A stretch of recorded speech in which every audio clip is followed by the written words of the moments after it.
All right, Shabbat Shalom, everyone. Good morning. We've got another exciting Torah portion here this morning called Bo, and I'm going to paste the scriptures here in the side chat for you. Our Torah portion spans from Exodus chapter 10, chapter 13, verse 16, and then we have a Haftarah reading from Jeremiah 46, verses 13 through 28, and then two passages from the Brit Hadasha, the New Testament, Luke chapter 22, verses 7 through 30, and the Gospel of John, Yochanan chapter 19, verses 31 through 37. Okay, so we'll open in prayer here in just a minute, but we have this set up as a moderated meeting today. So when we go to read it, we're going to read a chapter at a time and discuss it together. So please make use of the hand icon there. If you look in the participants list, you can raise and lower your hand if you want to share a comment or have a question or feedback or whatever on what we've read. But this way we can kind of keep things done decently and in order, and not have moments where people are talking over each other. So it's a better way to do this. And then afterward, we will have a time for some songs and fellowship after the study, for whoever has time to stay for that. Okay, so all right, so let's open in prayer, and then we'll get started with our reading here. Okay, so Father Yah, we thank you for another Shabbat morning together. Though the miles and kilometers separate us, but you bring us near in your spirit, in your Ruach, Father. We thank you for the Torah that we can read this morning, to see how you've delivered your people, and your instructions for us to live here, and also for Yeshua redeeming us spiritually as well, from the bondage of sin and death. We thank you, Father, for this truth that we can stand on, and for the ability to have this fellowship today, even though we may not have fellowship near us, Father. We thank you for this platform, and for each and every brother and sister here this morning. In Yeshua's name, we praise and thank you. Amen. Amen.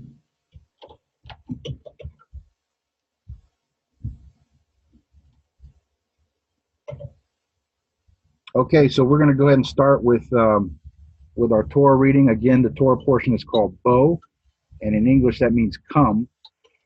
And so it starts in Exodus chapter 10, verse 1, and it goes through chapter 13, verse 16. And we have a few chapters there that we can take turns reading. So if you would like to start us out reading this morning, just please raise your hand icon so we can see that, and then we'll do a chapter at a time.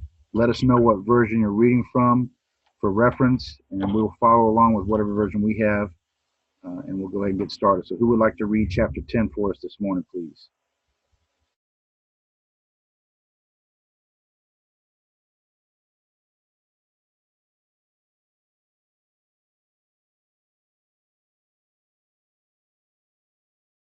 I'll go ahead and read, Chris.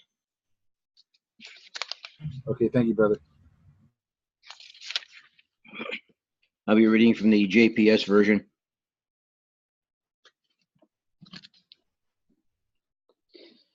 And Jehovah said to Moshe, "Go to Pharaoh, for I have hardened his heart and the hearts of his courtiers, in order that I might display my signs among them, and that you might recount in the hearing of your sons and of your sons' sons how I made a mockery of the Egyptians, and how I displayed my signs among them, in order that you may know that I am Jehovah." So Moshe and Aharon went to Pharaoh and said to him, "Thus says Jehovah, the Elohim of the Hebrews, how long will you refuse to humble yourself before me? Let my people go, that they may worship me. For if you refuse to let my people go, tomorrow I will bring locusts onto your territory. They shall cover the surface of the land, so that no one will be able to see the land. They shall devour the surviving remnant that was left to you after the hail, and they shall eat away all your trees that grow in the field. Moreover, they shall fill your palaces and the houses of all your courtiers and of all the Egyptians, something that neither your fathers nor the fathers' fathers have seen from the day they appeared on this earth to this day. With that he turned and left Pharaoh's presence. Pharaoh's courtiers said to him, "How long shall this one man be a snare to us? Let the men go to worship Jehovah their Elohim. Are you not yet aware that Egypt is lost?" So Moshe and Aharon were brought back to Pharaoh, and he said to them, "Go and worship Jehovah your Elohim." "Who are the ones to go?" Moshe replied, "We will all go, young and old. We will go with our sons and our daughters, our flocks and herds, for we must observe Jehovah's festivals." But he said to them, "Jehovah be with you, the same as I mean to let your children go with you. Clearly you are bent on mischief. No, your menfolk go and worship Jehovah, since that is what you want." And they were expelled from Pharaoh's presence. Then Jehovah said to Moshe, "Hold out your arm over the land of Egypt, for the locusts, that they may come upon the land of Egypt and eat up all the grasses of the land, whatever the hail is left."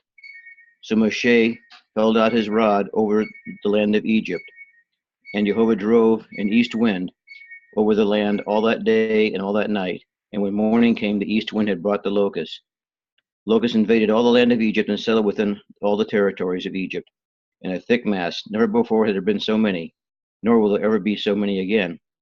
They hid all the land from view, and the land was darkened, and they ate up all the grasses of the fields and all the fruit of the trees which the hail had left, so that nothing green was left of tree or grass of the field in all the land of Egypt. Pharaoh hurriedly summoned Moshe and Aaron and said, "I stand guilty before Jehovah your Elohim and before you. Forgive my offense just this once, and plead with Jehovah your Elohim that he but remove this death from me." So he left Pharaoh's presence and pleaded with Jehovah, and Jehovah caused a shift to a very strong west wind, which lifted the locusts and hurled them into the sea of reeds. Not a single locust remained in all the territory of Egypt. But Jehovah stiffened Pharaoh's heart, and he would not let the Israelites go. Then Jehovah said to Moshe, "Hold out your arm toward the sky, that there may be darkness upon the land of Egypt, a darkness that can be touched." Moshe held out his arm toward the sky, and a thick darkness descended upon all the land of Egypt for 3 days. People could not see one another, and for 3 days no one could get up from where he was. But all the Israelites enjoyed light in their dwellings. Pharaoh then summoned Moshe and said, "Go, worship Jehovah. Only your flocks and your herds shall be left behind. Even your children may go with you." But Moshe said, "You yourself must provide us with sacrifices and burnt offerings to offer up unto Jehovah our Elohim. Our own livestock too shall go with us. Not a hoof shall remain behind, for we must select from it for the worship of Jehovah our Elohim. And we shall not know with what we are to worship Jehovah until we arrive there." But Jehovah stiffened Pharaoh's heart, and he would not agree to let them go. Pharaoh said to him, "Be gone from me. Take care not to see me again, for the moment you look upon my face, you shall die." And Moshe replied, "You have spoken rightly. I shall not see your face again." All right. Anybody have any thoughts, comments, or questions on this chapter, please?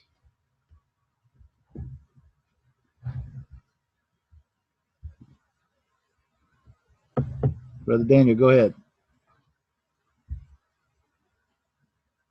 Yeah, notice how Pharaoh, from the outset of the request, tried to separate the children from the parents.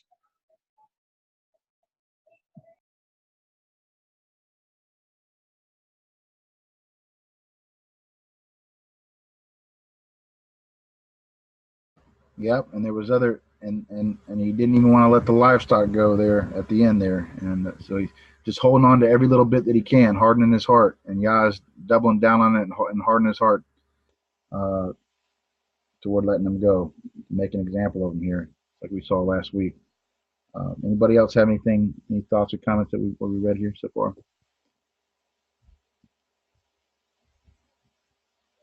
Yeah, I've always thought that it was interesting that God caused an east wind to blow here and bring the locusts. He also caused an east wind to blow and parted the Red Sea. Later on, we'll see that there was an east wind. I don't know the significance of that, but I just think it's interesting to note that in both cases it was an east wind. I'm not 100% sure on this, but it's my understanding that that the winds typically would blow from west to east over there, just like similar to how they do over here in that region anyway. And so the east wind would have been an atypical wind to bring those locusts anyway. So, but then he brought the west wind to clear them out again. So, kind of sent them back to where they came from.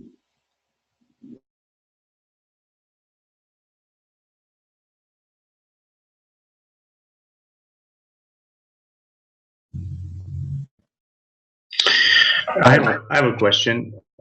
Do you know what the Hebrew word for harden his heart is?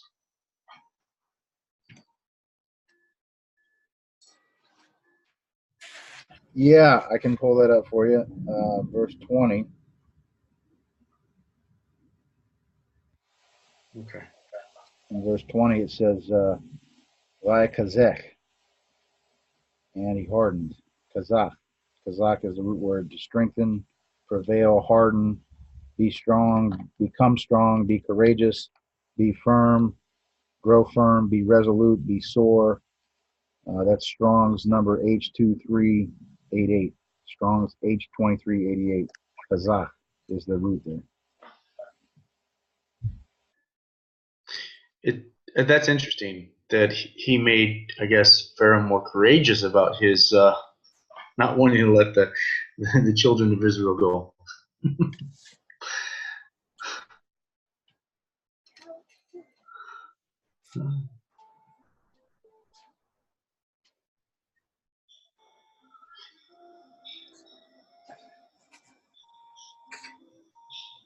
Anybody else have any thoughts on that?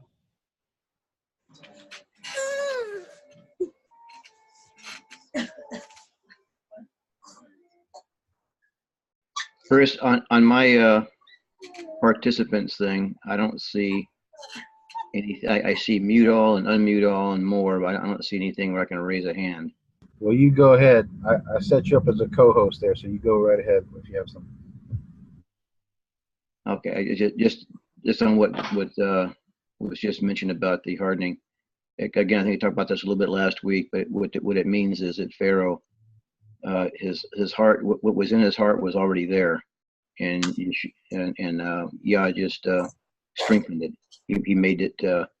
He knew Pharaoh's heart and strengthened what was already the evilness that was already there. Mommy. That was cute.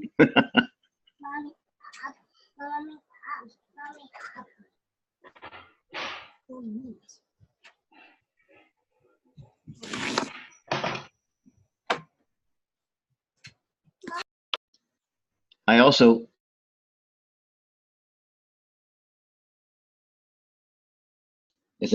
every time I read this, I see all these plagues falling on Egypt the way they do. And the plague of hail with the hail and the fire and all these different things. And Moshe is always summoned to the palace. And I often wonder, all these things are falling out of the sky. Does Moshe walk around with like this umbrella of protection over him, or nothing's hitting him, or when he came to the palace in the darkness, did he have light around him so that he could see?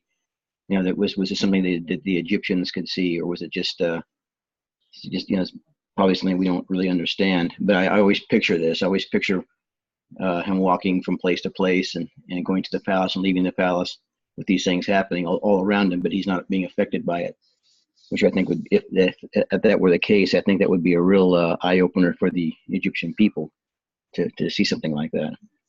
Just a point of question I've always had. There's a few similarities to with this account here and what happened with Sodom and Amorah, with Lot and his family in the city. And one of the similarities is what you mentioned. There's the darkness.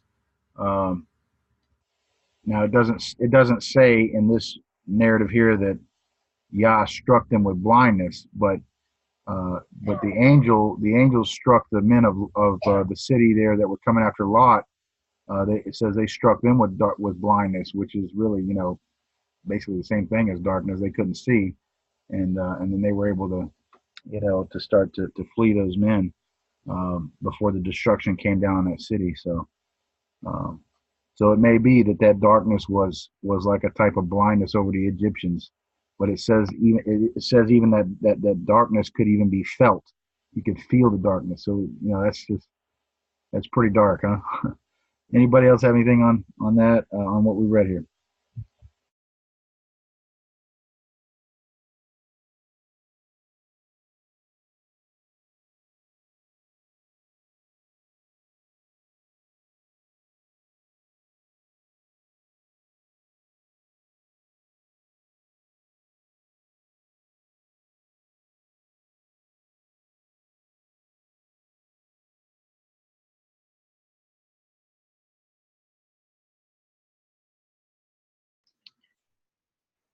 Deborah, I think your hand was up first. Go ahead. Hi, can you hear me? Yeah, every place was dark except for the children of Israel had light in their dwellings.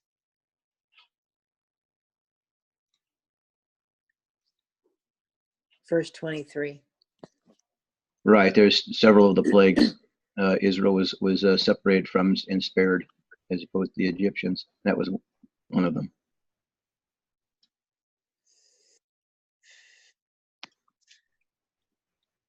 Daniel, do you have something else? Yeah.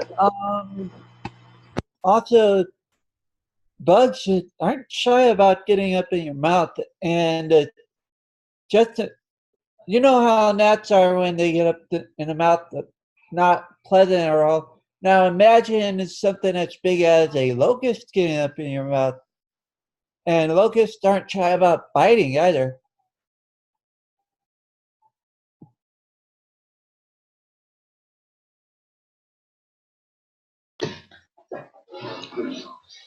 Go ahead, Brother Robert. I had okay, yeah, and again, just this, the 3 days without light. And I mean, I think it's interesting. Does anybody else see this as kind of like the greater Exodus? I mean, I don't know if you guys study that. I don't know, but to me, I always, when I read these plagues, and especially the part where the children of Israel were protected, I'm just shooting it out there, but this kind of idea of when we have the next greater Exodus and God protects us. Do you guys see that, or? Yeah, well, it says that in Revelation chapter 8 and 9, and also Revelation chapter 16, that those that have the mark of Elohim upon them will be, they'll be spared from the from the plagues that are going to come in the end times. So yeah, I believe that, and I believe that there's definitely a picture of there's a prophetic foreshadowing of the greater Exodus to come, for sure. Okay. Yeah, Sister Jan, go ahead.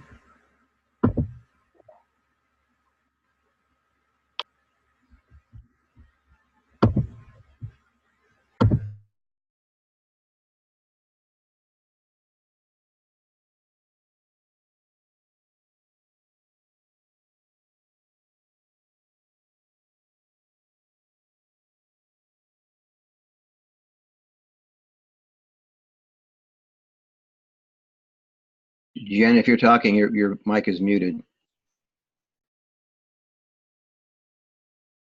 As far as the 144,000, or that's not talking about. Let's see, I'm trying to figure this thing out. Chat. Okay. Somebody mentioned that 444,000 will be marked. Yes, but there will be more than 144,000 that will be marked. The 144,000 is just the virgins. Yeah, it also talks about that in Revelation 12. It says that the woman will be protected for a time, times and half a time in the wilderness. Some people believe that's going to be in the area of Jordan. And it says that the dragon is wroth with the woman, goes to pursue the seed of the woman, that whole chapter there. So we see evidence of Yah protecting his people from this, but we know also there are people that are going to suffer persecution and even lose their lives for the cause of his kingdom as well. So whatever portion that Yah has portioned out for an individual is their portion, So and Yeshua talks about those that seek to save their life will lose it, and those that lose their life for the kingdom will have eternal life. So that's pretty clear on that. But let's dial it back down to what we're reading here now. And does anybody have anything else on chapter 10 here, what we just read, pertaining to this first Exodus? Brother Daniel, go ahead. Okay. Well, notice the pattern of the plagues. There was a curse on the livestock, which would be going after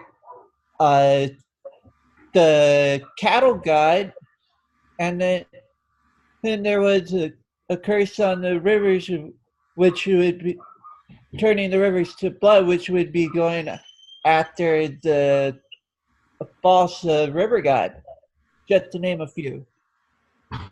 Each of these plagues was an attack on one of the idols of Egypt. Right. Yes, definitely smashing the false mighty ones of Egypt in these plagues here. That was definitely part of it for sure. All right, anybody else? Yeah. I noticed over in the chat that Lori said that the locusts were actually crickets. Where do we see that? How do we get that? Because the word is arbe, yeah, which is a locust or a grasshopper. Yeah, look, they're all really similarly related. Crickets and grasshoppers and locusts. In fact, locusts are, grasshopper that's in a swarming state, if you will. So I don't know if that's what she was getting at or whatever, but yeah. Well, I don't think crickets would eat up the foliage like a locust would. That's what I was wondering about. Well, that's the thing, is like a grasshopper in and of itself, does not come in and devour a field. But when they go into the locust state, basically being like a swarming, the swarming form, then they will devour, crops and grain, whatever they can get a hold of, they will devour it for sure. Crickets eat similar things, but again, they're not really in a swarming state. The locusts are in a swarming state. So, I mean, you can look up videos of this stuff. Be careful looking up videos, by the way. But you can look up videos of locust swarms, and it looks like it's like clouds, So pretty crazy looking.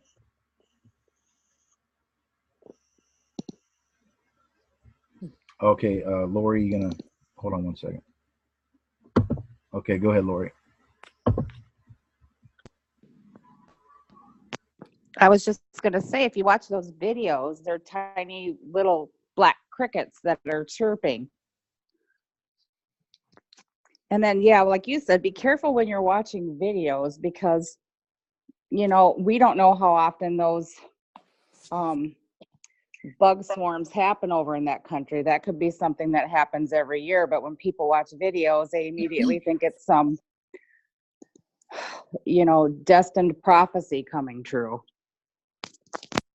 Yeah, that happened a while back. I think here in the United States, we had some big dust storm that rolled through some areas out west or whatever, and it was like it darkened the sky a good bit, and everybody thought, it was some kind of plague or sign or an omen or whatever. Not everything that happens like that is a sign or an omen, but they can be, they can cause us to take notice at least, and maybe take account for our lives, and look upward to look to the Father, draw closer to Him. So anybody have any more comments or thoughts on chapter 10 before we go on to 11 here? Yeah, Chris, I've got just two more quick things.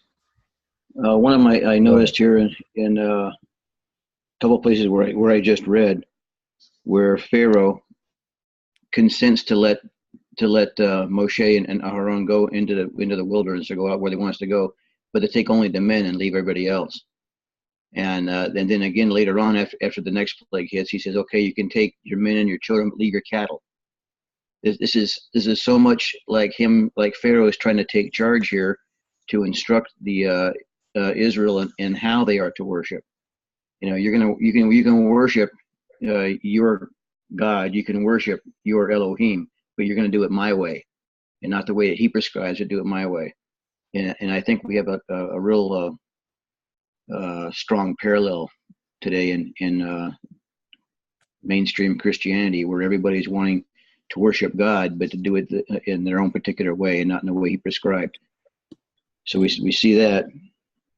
And then also where he actually seems to repent, I think it's verse 16, he says, "I stand guilty before Yehovah your Elohim and before you. Forgive my offense just this once and plead."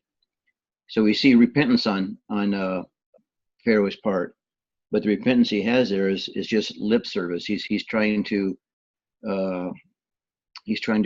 create a means to get out of the situation that he's in for his own benefit. There's no real change in his heart, and until we see a change in our hearts when we repent, there's no real repentance at all.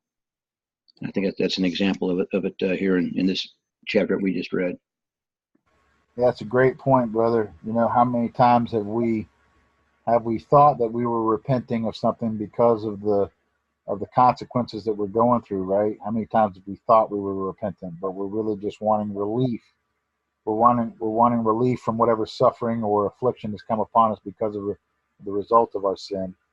But you're right. It's got to be the change in our heart, you know. I mean, because we can plead all we want till we're blue in the face, but until the heart changes, you know, we'll go right back to the same thing again and again, like a dog that returns to his vomit. Anybody else before we go on to 11?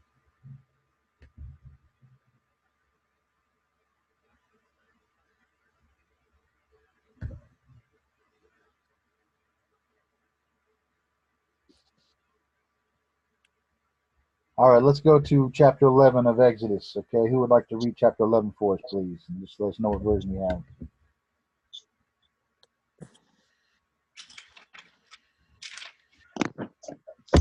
Okay, Brother John, go right ahead, sir. I will. All right, I'm reading from the New American Standard Version, as I usually do. All right, chapter 11. Now the Lord said to Moses, "One more plague I will bring on Pharaoh and on Egypt. After that, he will let you go from here.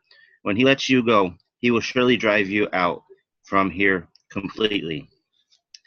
Speak now in the hearing of the people, that each man ask from his neighbor, and each one from her neighbor, for articles of silver and articles of gold." And the Lord gave the people favor in the sight of the Egyptians. Furthermore, the man Moses himself was greatly esteemed in the land of Egypt, both in the sight of Pharaoh's servants and in the sight of the people.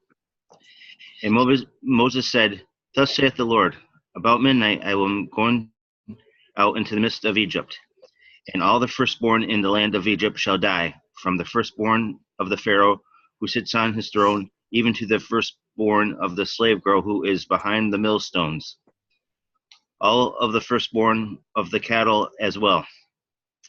Moreover, it shall be a great cry in the land of Egypt, such as there has not been before, and such as shall never be again. But against any of the sons of Israel a dog shall not even bark, whether against man or beast, that you may understand how the Lord makes a distinction between Egypt and Israel. And all these your servants will come down to me and bow themselves before me, saying, Go out, you and all your people who follow you. And after that I will go out, and he went out from Pharaoh, not in hot anger.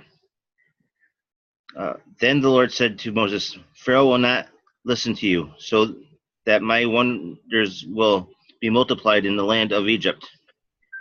And Moses and Aaron performed all these wonders before Pharaoh, yet the Lord hardened Pharaoh's heart, and he did not let the sons of Israel go out of his land.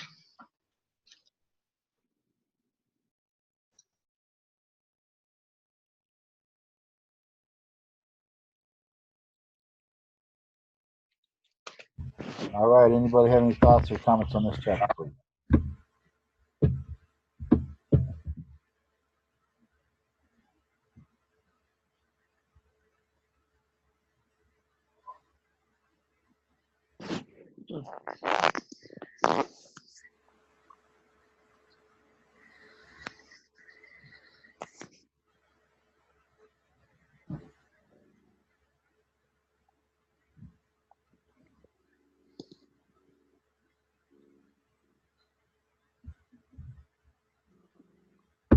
Sister Kate, go ahead.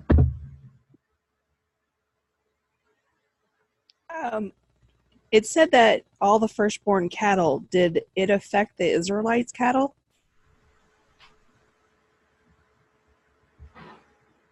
Well, that's a good question. I would say that if they had cattle within their area or belonging to them, and their doorpost was covered, I would say that their cattle were covered.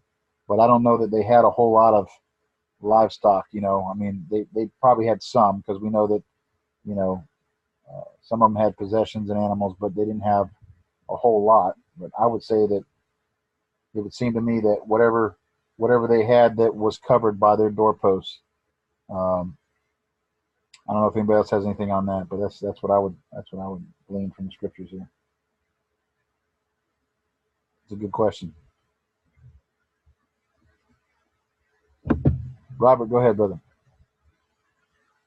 Yeah, just on that, when going back to when Jacob came with his family into the land of Egypt, they did bring a lot of cattle, and it seems like also when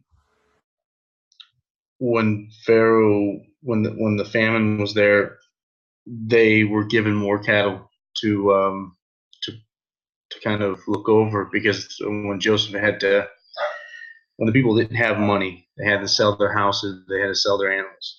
I know it was such a long time before that, but I'm assuming that some of those families kept cattle and kept herds of livestock. We don't have the numbers, but it would be kind of going back from that point. I would assume yes, some families did. What are your thoughts on that? I would agree.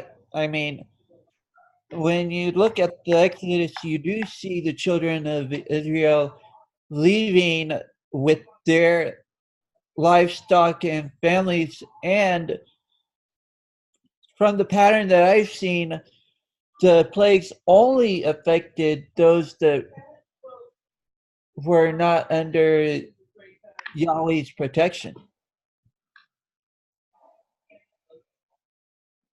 Right, but on this particular one, on this last one, this finale, if you will, they had to still act in obedience to cover their threshold in the blood. So, but I just kind of see, gleaning from Scripture and other aspects in Torah, that we see this precept that whatever's within your gates, or whatever's within your your sphere of influence and control, that's what I see that threshold representing. The whatever's within their gates, or within their their sphere of influence. And so in this case, whatever they had, cattle, sheep, whatever they had, the firstborn were spared if they had that blood on the threshold. Go ahead, Brother John.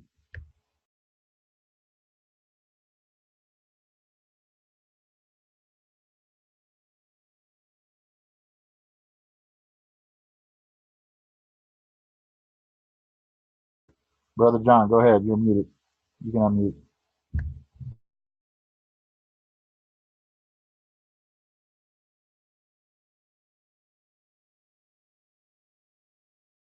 I'm on mute now. Thank you. Yeah, in verse 11, chapter 11, verse 7 says, "But against any of the sons of Israel, a dog should not even bark, whether against man or beast." Right. So I would, by saying against man or beast in that particular verse, I would take that when concerning this question to mean that those creatures that were underneath the Israelites' domain would not be affected for the firstborn of the beast, especially since later on it's the firstborn are always the first fruits given unto the Father anyway. So that's it. And to add to that, what he just said, I would also say that verse 4, where it says, "Toward midnight I will go forth among the Egyptians, and every firstborn in the land of Egypt." He's going among the Egyptians, and then down at the bottom it says, "In order that you may know that Jehovah makes a distinction between Egypt and Israel." So I think that what cattle that they may have had would have been spared, because he's focusing his wrath on Egypt. And we also note that there were some Egyptian cattle that had been spared as well, because back with the plague of hail, they were told to put the cattle inside places of shelter, and those who did not do that, their cattle were killed. So there was probably quite a bit of cattle that was still spared and was given over to Israel when they left, so that they could do their sacrifices in the desert.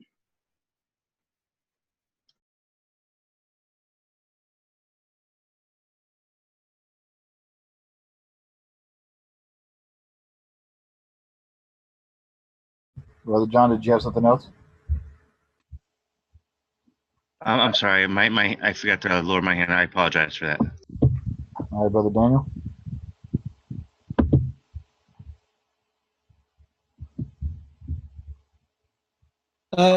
Correct me if I'm wrong, but it seems that even though they were slaves, they still had their own slaves and servants, because later on, when the Torah is being written down, you have instructions for slaves and servants.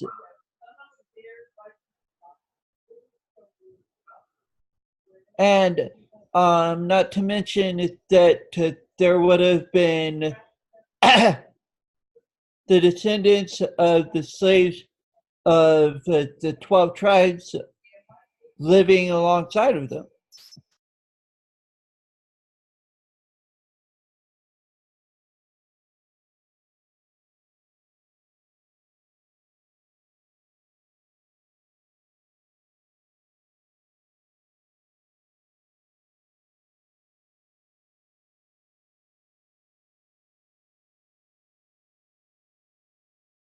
I got jets flying overhead. Forgive me for a second here.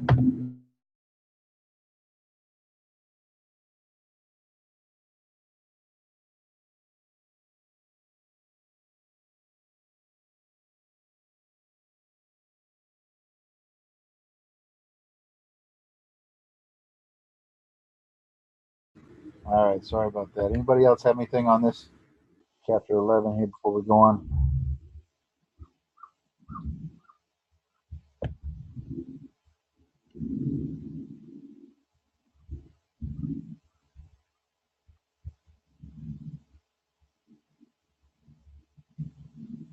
Yeah, Brother John mentions in the chat that people get the picture in their head that these firstborn were all children. This is the firstborn of everything, firstborn of everyone, of everything, right? So not just children, but grown firstborn as well. This is a devastating blow to Mitzrayim, and even the herds, and flocks. If you think about your firstborn, right, the firstborn of your flocks and herds usually become part of the pillars of your flocks and herds. So I mean, because if you've had uh, if you've had several cattle and they all have you've had them from birth, and then they grow up and they've had firstborn. I mean that's just like that's really devastating because they're kind of the pillars of the flocks and herds of the firstborn.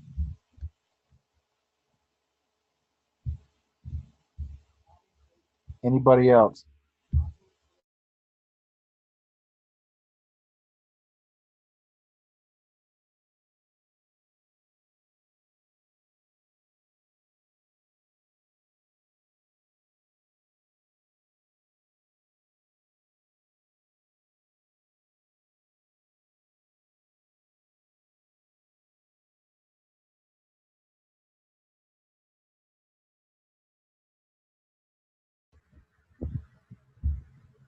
All right, let's go on to chapter 12. Who wants to read chapter 12 for us, please?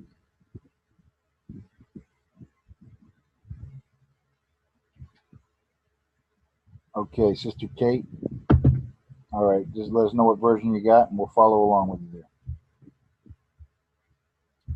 I'm reading from a phone app.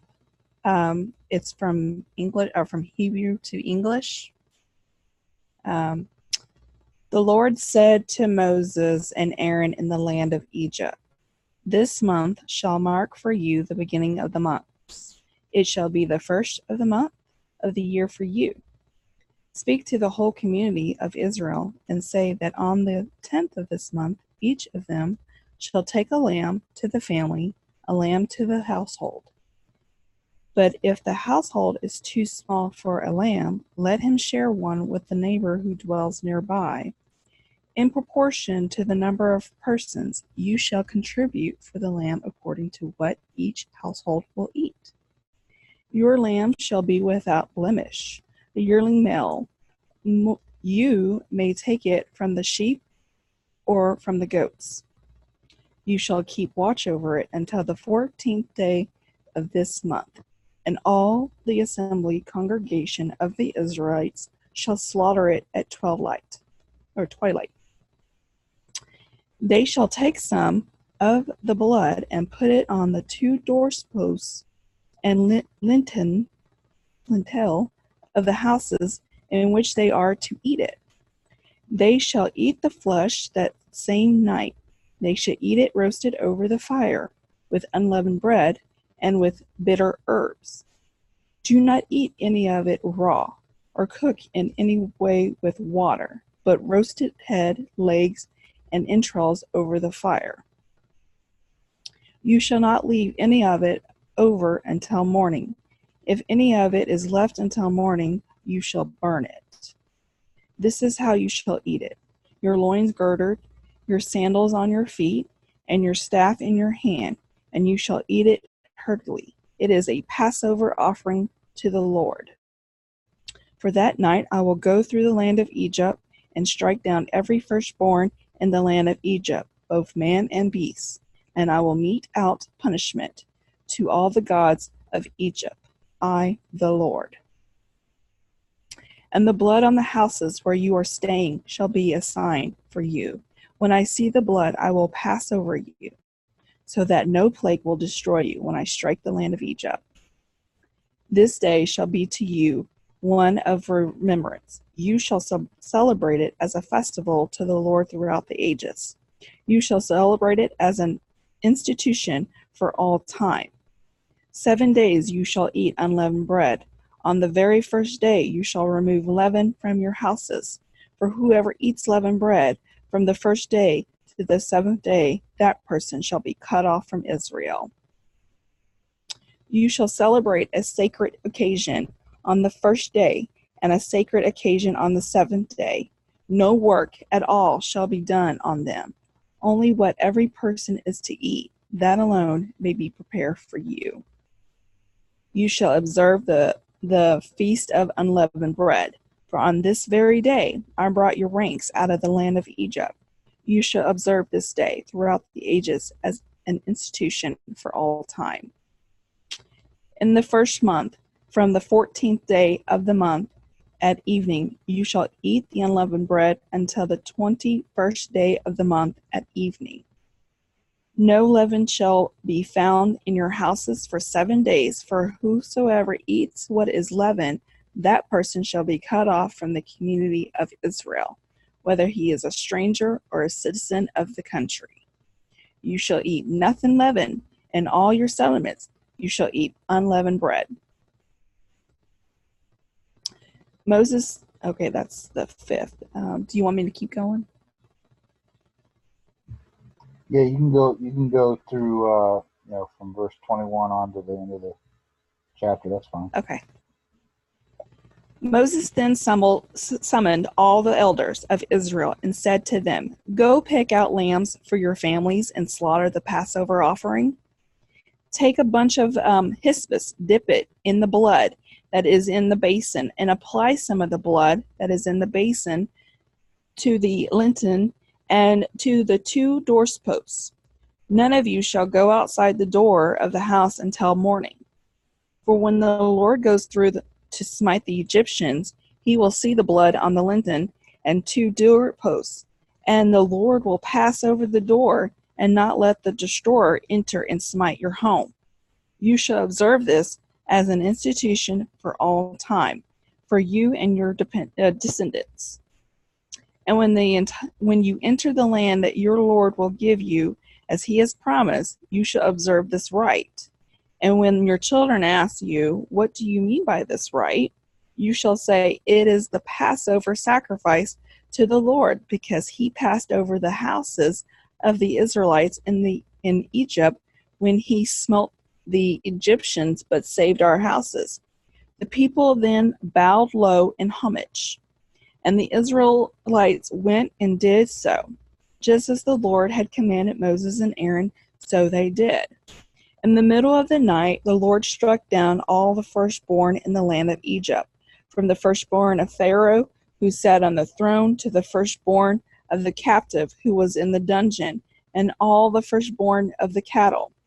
And Pharaoh rose in the night with all his courtiers and all the Egyptians, because there was a loud cry in Egypt, for there was no house where there was not someone dead. He summoned Moses and Aaron in the night and said, 'Up, depart from among my people, you and all the Israelites go worship the Lord as you said. Take also your flocks and your herds as you said, and be gone, and may you bring a blessing upon me also.' The Egyptians urged the people on, impatient to have them leave the country, for they said, 'We shall all be dead.' So the people took their dough before it was leavened, their kneading bowls wrapped in their cloaks upon their shoulders. The Israelites had done Moses' bidding, and borrowed from the Egyptian objects of silver and gold and clothing. And the Lord had disposed the Egyptians favorably toward the people, and they let them have their requests. Thus they stripped the Egyptians. The Israelites journeyed from Rameses to Succoth, about 600,000 men on foot, aside from children. Moreover, a mixed multitude went up with them, and very much livestock, both flocks and herds. And they baked unleavened cakes of dough, and they had taken out of Egypt, for it was not leavened, since they had been driven out of Egypt and could not delay, nor had they prepared any provisions for themselves. The length of time that the Israelites lived in Egypt was 430 years. At the end of the 430 year, to the very day, all the ranks of the Lord departed from the land of Egypt. That was for the Lord a night of vigil, to bring them out of the land of Egypt. The same night as the Lord is the Lord's one vigil for all the children of Israel throughout the ages. The Lord said to Moses and Aaron, "This is the law of the Passover offering. No foreigner shall eat of it. But any slave a man has brought may eat of it once he has been circumcised. No bound or hired laborer shall eat of it. If shall be eaten in one house, you shall not take any of the flesh outside the house, nor shall you break a bone of it. The whole community of Israel shall offer it.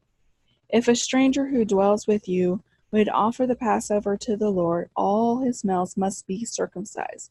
Then he shall be admitted to offer it. He shall then be a citizen of the country, but no uncircumcised person may eat of it. There shall be one law for the citizen and for the stranger who dwells among you. And all the Israelites did so, as the Lord had commanded Moses and Aaron, so they did. That very day the Lord freed the Israelites from the land of Egypt, troop by troop.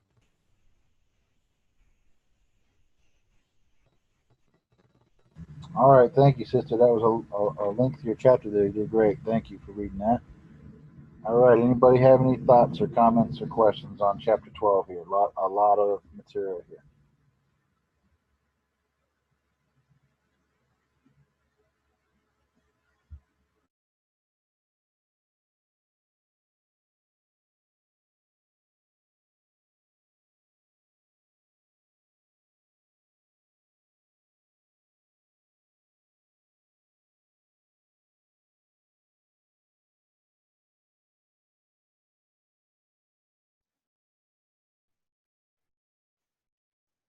There should be a lot of comments, but we'll start with Tom.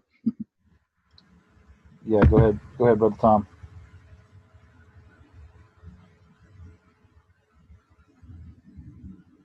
Oh, no, I forgot to put my hand down.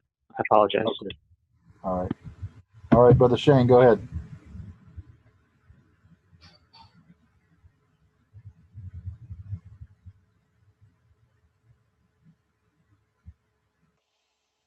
All right, go ahead, Shane.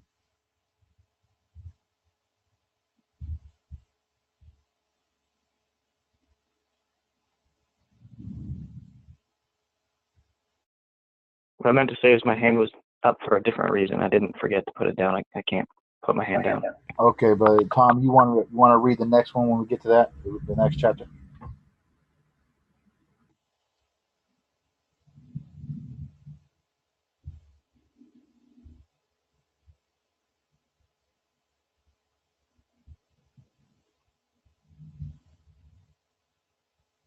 Well, if nobody else has any comments, I have a kind of a question.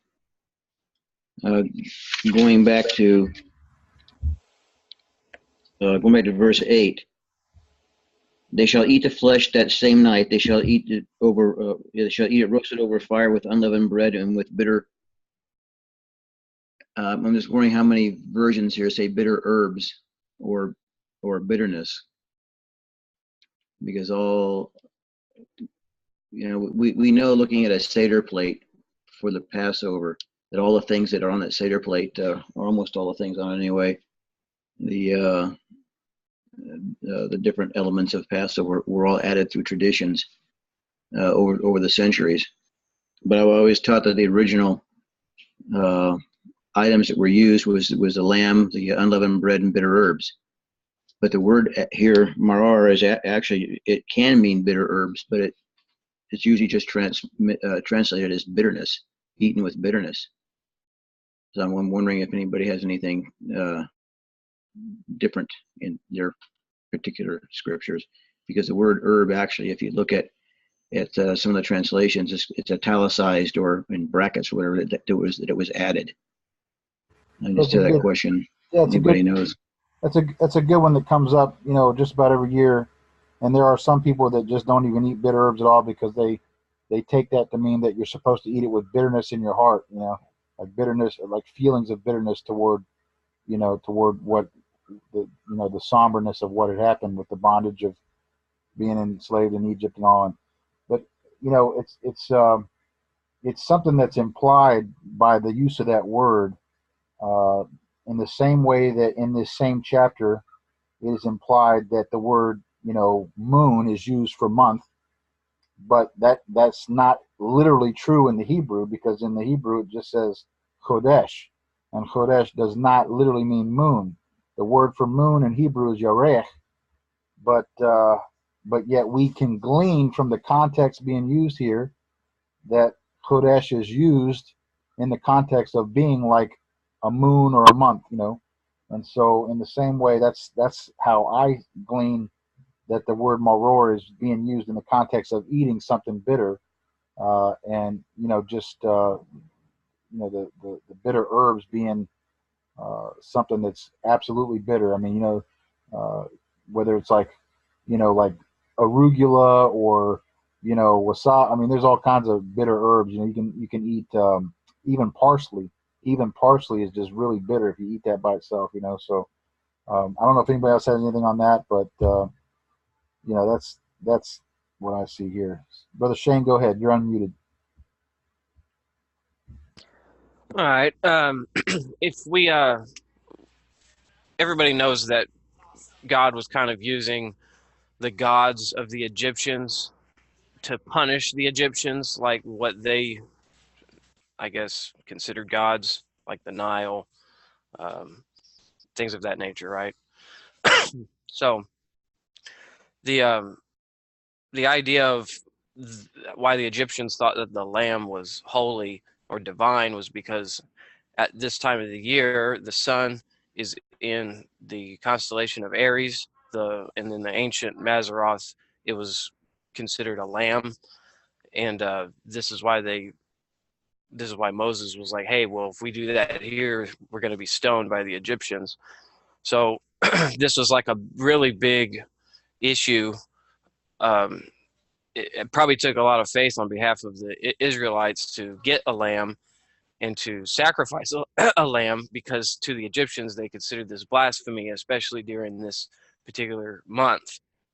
And so, as you go through as the sun transits through the constellations throughout the year, you'll notice that every time there's a feast day, the sun is in a constellation that represents that feast day, such as Aries is Passover. And I find it interesting that at midnight, which is when the full moon was directly overhead of Egypt, that death was poured out. And if you look at what the moon was in during that time, it was in Scorpio, which represents death or the sting of death, and the moon being a full measure of death was poured out over Egypt. And so, that's what I wanted to say. Oh, thank you, brother.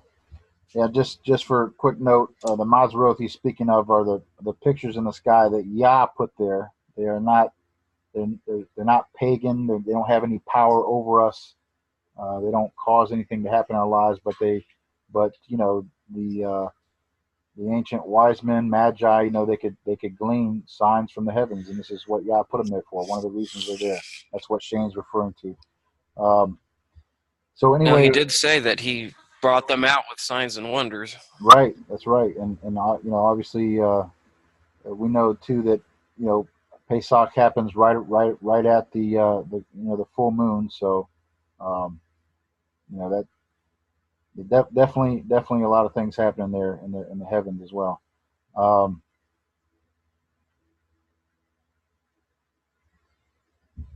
right, let's go to Brother Tom. Brother Tom's got his hand up. Go ahead, brother.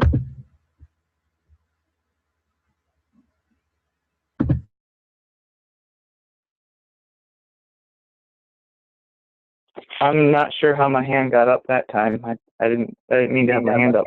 Okay, no problem. Do you want to read chapter 14 here in a minute?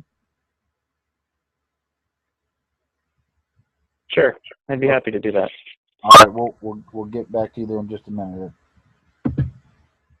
Okay, anybody else have anything on chapter 12? There's a lot here, on the Passover and the protocol for how it's to be done.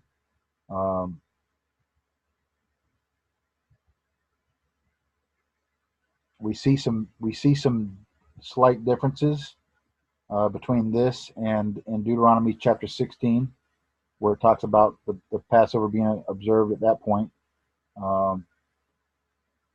But know this, that the very first Passover, the very first Pesach, it's really not even accurate to say Passover in English. I mean, we say that and we understand what it means, but Pesach doesn't mean Passover. It's referring to the slaughtering of the lamb. and not specifically the act of an angel of passing over houses. But we know what we're saying when we say Passover, of course. But Deuteronomy 16 has some slight variances there, which we could look at another time when we get closer to Pesach here this coming year. Anybody else have anything on 12 before we go on?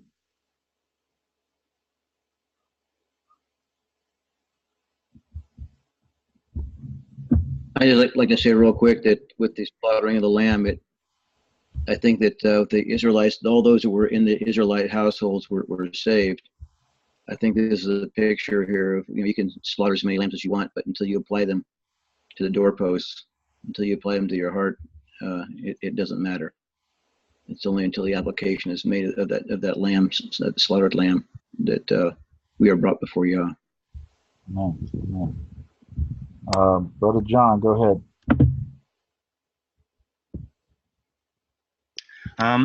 The one thing that I'm sure that all the cattle and everything were saved during the Passover and all that. But the one thing that I am not certain about would be the prisoners that are inside the Pharaoh's dungeon, right? Because they were captives there, and some of those could have been Israelites. And if there was firstborn that were in the dungeons, there's a very good chance that I think that that they might have been they might not have survived, but because they weren't going to be able to celebrate Passover. They wouldn't have been with gathered together in assemblies and have that Passover lamb blood to put on the top of their jail cells or anything like that. So I think the captives, whether they were Israelites or not, would have not have been saved if they were in the dungeons. That's just my opinion. I think also the Father would have foresaw this, and he would have, made of some type of, passage for them to be able to get out ahead of time. I can't say what the Father would have actually have done, but I think that if there were Israelites in the dungeons at that time, I think there's a good chance that they were probably one of the only Israelites that would have not have been saved in the Passover. That's just my thoughts. It's kind of speculation, of course, but here's what I would say on that. If I was a Hebrew living there in that time, and I had heard this word from Moshe that we need to cover our doorposts with the blood of the lamb in order to avoid this final plague. If I knew that there were other brothers in a dungeon, I would either find a way to cover the doorposts of the dungeon or over their cell or something. It seems to me that would be whoever their relatives or what would go and make a covering for them. But I don't know. It's speculative, so we can't know. But that seems to make the most sense to me, that somebody would have gone and made provision for those that were not free to move about themselves. Okay, anybody else on 12 here? Yes, sir. Shabbat Shalom. Trying to wake up Shabbat here. Shalom, brother. I want to read let me just get back to it real quick. Okay, in verse 1 it says, and Moses and Yahuwah spoke unto Moses and Aaron in the land of Egypt. This shall be. This was in Egypt that he's actually telling them about his calendar. So even us, while we're in Egypt, we should still know his calendar. It's just amazing. It opened a whole new thing to me that, wow, his calendar is to be observed universal everywhere, either in Israel or, and I don't know if there were, just the fact that they were in Egypt and he's telling them that this month shall be unto you the beginning of months. It shall be the first month of the year to you. And then we all know that in Judaism, there's like 4 New Years, which you can find in these 4 Jewish New Year. You can find them in the Mishnah, and the month of Tishri, which I believe is the 7th month, they have a New Year, and then the month of, which you can't find Tishri in the Bible anyways, and then the month of Shabbat, and then Nisan 1, and then the month of Elul, which is the 6th month. And all these New Years, they have the first one, they have the New Year for the year of trees, which just sounds ridiculous to me. And then there's one that they have the New Year for the tightening of cattle. So it just seems like, and then you go into Islam, you go into every religion. Every religion has, a calendar that they established on their own and actually put mankind into it. And I just love how simple the word of Yah is. It's so simple that it's just, this month shall be unto you the beginning, the head of months. It shall be the first month of the year to you. And of course, we know the 3 months, the 3 most important months in our Creator's calendar is perfect. The first month, the 3rd month, and the 7th month.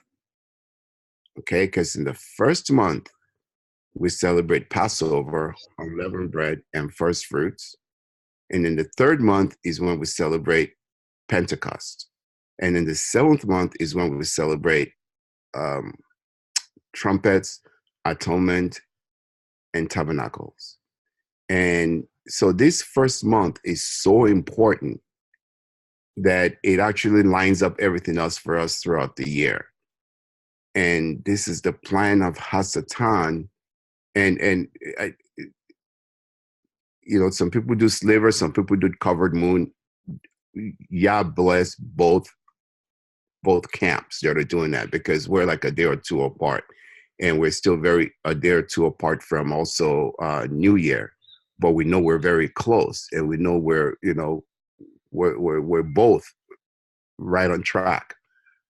But to go outside that and trying to squeeze our Creator into all these other calendars, it takes you off course of the feast and the holy days. And that's the plan of Hasatan. And that's why I pray that none of us start falling into all these Judaism and also still trying to incorporate, even though we can't change the Gregorian calendar, which is by Pope Gregory, who changed in the 1500s. We all know how all these were changed. And then Julius Caesar, all this mankind just got involved with Father's calendar and just totally messed it up. But now he's restoring it back to us. And as he's restoring it, we have Judaism waiting for us to suck us back into another whole new heresy. So I pray that, we just follow the word of Yah in simplicity and observe the month Habib. And that's just the simplicity of it. I know some people look at the head of the year that it says in the Feast of Ingathering at the end of the year. Well, me and my brother are looking into that. We're trying to, okay, is that another end of the year? But as far as I see very clear, it says this month shall be the beginning of months for you, is the first month of the year to you. And that's simple enough for me.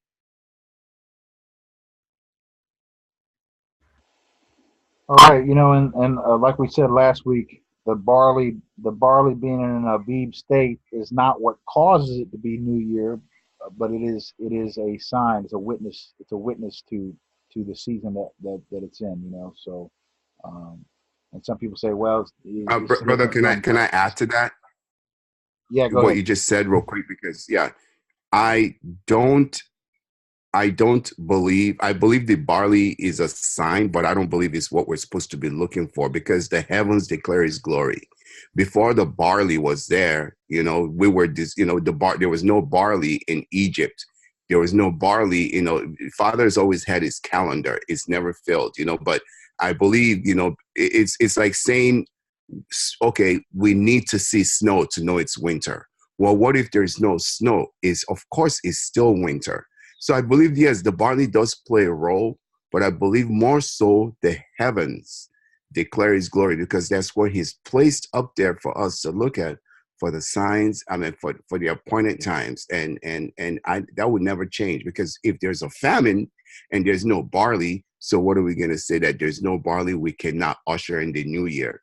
So, the earthly signs are great. They're good, for us to see snow and say, wow, you know what, for us to see rain and to see the spring and the flowers and everything blossoming. Yes, nature also testifies to it. But I believe more so the signs, that the heavens are more of what tells his calendar and the seasons and everything. And yes, the nature bears witness to it, but we look more for the signs in the heavens. Yeah, just so we're clear, though, it does say that there was barley in Egypt. And again, what I was saying was that the Abib barley doesn't make it the new year, but it is a witness to the season that it's in. And this is a witness that's from Exodus chapter 9, verse 31. It says, and the flax and the barley were struck, for the barley was in the head, Abib, and the flax was in bud, but the wheat and the spelt were not struck, for they were late crops. So this is the witness, and there's a clue here, and I'm not saying that this is the only thing that we can look at. Obviously, the heavens, the signs in the heavens are what he has set out his great clockwork in the calendar to be. But the Abib is a witness to that, and I don't see why those that look for it in Israel can't testify to that, to finding that as a witness to the matter. It is a sign, and it's integral to the keeping of Torah as it relates to the Feast of Weeks, Shavuot, which is a celebration of the barley harvest. And obviously first fruits is where they wave the barley sheaf. So they have to have barley in order to keep Torah according to the written instructions there. So it is integral, and it's part of it. So if there is ever a year when there's no barley ever, it just doesn't grow, it goes extinct or whatever, then obviously we're not going to have it. But until that happens, until heaven and earth pass away, not one jot or tittle, right? So it's in the Torah. That's all I'm bringing up. I'm just bringing up the witness from the Torah. Anybody else have anything on that before we go on?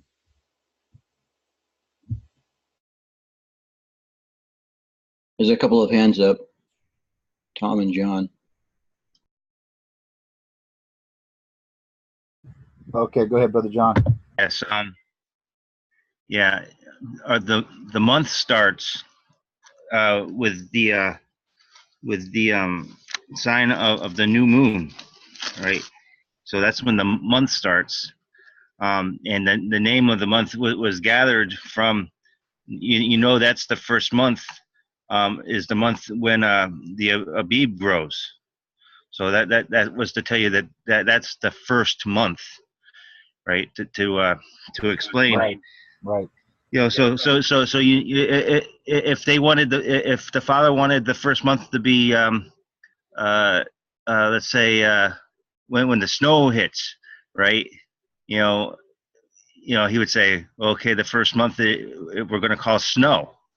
It doesn't mean that on on this particular day on the first it's going to snow, right? That he was just using the Aviv, right, as an indication that is going to be the first month of the year, right?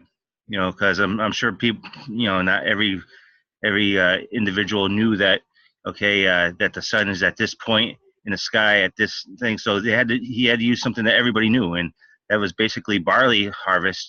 The Amen. signs of the barley, right? And so they appropriately named that month barley, Aviv.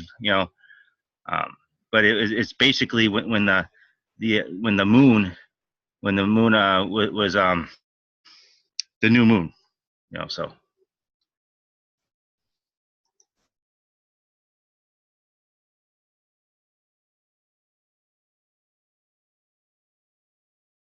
Okay, so in the chat, Shane asked, what if there's a sabbatical year where you can't plant barley? Well, it's a good thing that Yah grows it wild out in Israel, in the land, the promised land. It grows wild all over. And again, like I said, if it were to go extinct and there was never any barley left on the earth, then we would be, at an impasse here. But he named the first month Abib for a reason, and I do agree that again, the lights, the greater light, the lesser light, and the stars are part of his clockwork in the heavens. But he specifically names this first month Abib. So what do we do with that? Do we just discard the name Abib and go with the Babylonian name Nisan instead? Do we just ignore that as a witness? I don't think so. It's in here for a reason, and it's part of the witness. It's part of the witnesses there to the matter. I agree with that. The Abib is a stage of the barley. It's a stage that that when it's time for first fruits that you're going to have that. So if you do it before that stage, you're too early. So Abib is a stage in the growth and the maturity of the barley. And again, if you understand the protocol for how the first fruits works, and then on from there, the 50 count to Shavuot, the barley is a part of that in the Torah. So, again, if it gets wiped out, you can't do it. You can't do it. But it just seems that until heaven and earth pass away, again, not one jot or tittle, right? So, it's a witness that's identifiable in the Torah. Here in Exodus chapter 9, as well as the name of the month being called Abib in Hebrew. Not Nisan, but Abib. Look, here's another aspect too. The days of the week in Hebrew are all named after numbers, right? So Yom Rishon, and all the way on to the seventh day, then we call that Shabbat, of course. But all the other days, all 6 days are numbers. So if Yah wanted to just call it month 1, he could have called it that, but he names it specifically Abib. So Abib means, the ripening barley. That's what it's referring to, the ripening. And the wheat is not ripening at this time of year, so it can't be wheat. It's the barley, and the barley again is incorporated into the Torah instructions for the first fruits, bikurim, and then on to Shavuot from there. So that's the framework we have, and I make no apologies for it. It's in the Word, So I don't know what else to say about that, but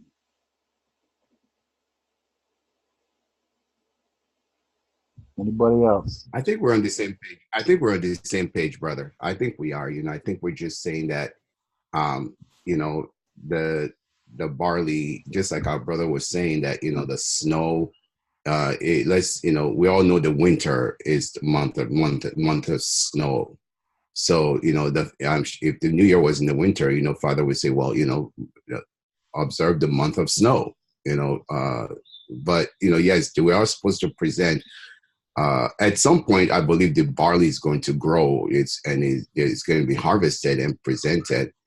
But I think more so, I'm just trying to point out, in Egypt, when they were in Egypt, okay, there was no barley to be observed. So for us who are out here, who are still in Babylon, that don't see any barley, well, does that mean without barley we cannot observe and declare the new year? And so that's where I'm trying to point out that we don't need the barley to declare the new year.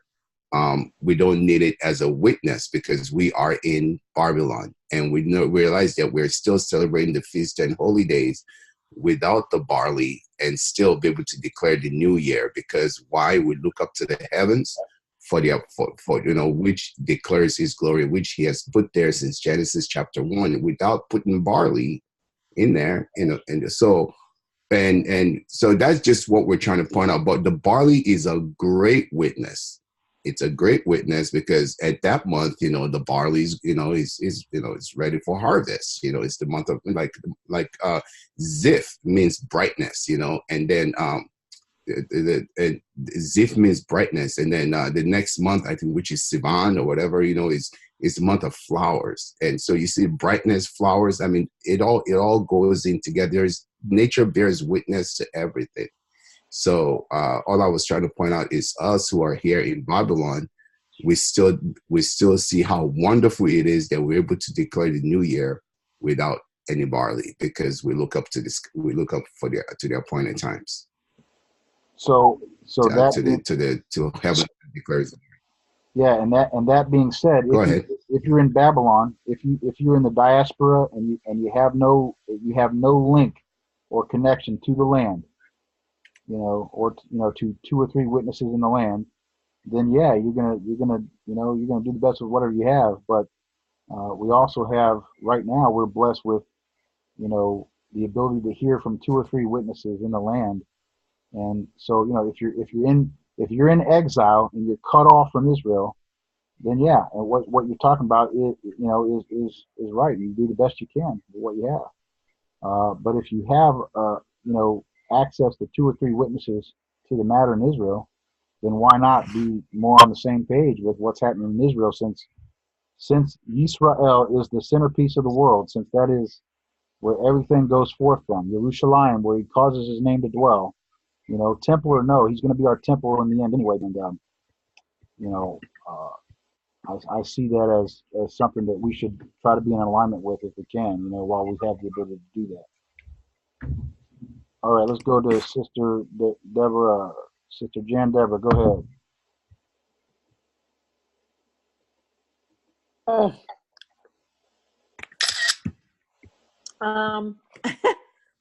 I should have wrote it down because it's been a long time since I had my hand up. Let me think.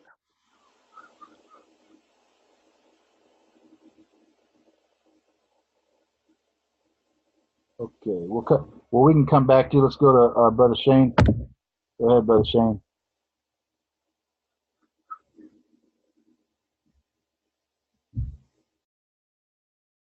I'm sorry, Paul Nissan knows a guy named Herb Selinsky, and Herb Selinsky wrote, he's a Jewish scholar and reads Hebrew and all that, and he wrote something really nice about Aviv.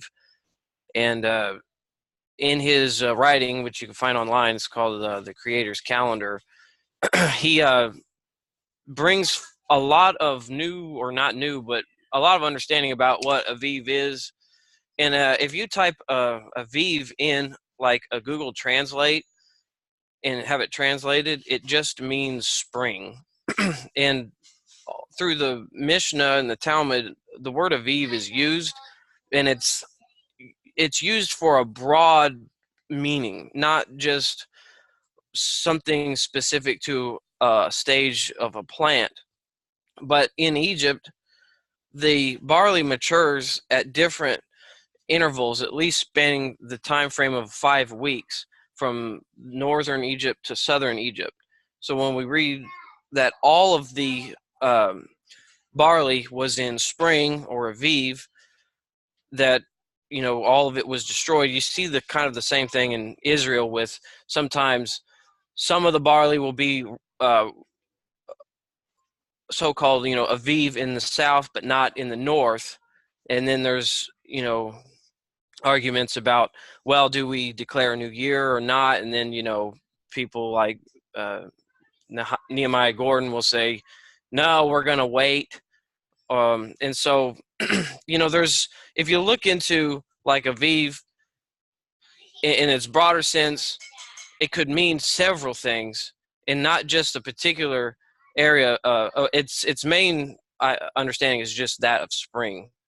And then so even in like when they were discussing how to determine a new year in some of the Talmud, they weren't just using barley. They were using all sorts of fruit trees and different plants as like a third witness to discover when the new year is. They the word tukva was also used, which tukva is a sun trigger, which is when the sun is reached its farthest, I guess, location, or it makes a straight line on a sun wheel. And of course, you can't have the plants won't mature unless, there's enough sunlight, or if, and most of the time, vernal equinox is what determines, actually, it is what determines spring. So, yeah, I just wanted to throw that out there. And last time I was here a long time ago, I know that Paul Nissan was in here. Does he still come around here? I think he's only popped in a few times. He's kind of got his own thing going too on Shabbat. I think in his house he has a home fellowship and all, I believe. So I don't know, Sister Jan. Okay. Sister Jan, does he have a fellowship at his house still during this time? Sister Jan would know probably. Okay, well, if he ever shows up again, ask him about Herb Selinsky, and I can post a link maybe for you. Yes, he does. He does have. He probably has that study right about the same time we're doing this one, doesn't he? I think he does anyway. So,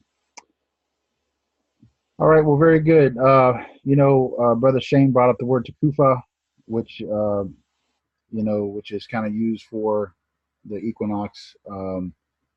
Not really found in the scriptures, but I understand what the equinox is. Equal light. But we don't really see that word takufa in the Hebrew being used for determining a year at all.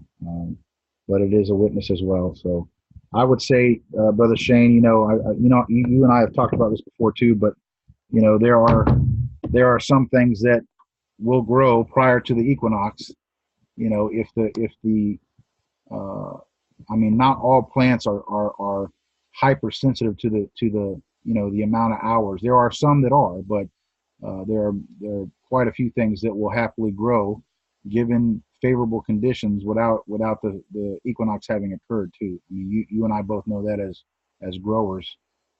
So we need to take in consideration all the witnesses that we have that Yah's given us, and I think it would be misplaced focus to focus just on one over others. I think that can lead to confusion, and it can lead to different calendars, of course, and that kind of thing. But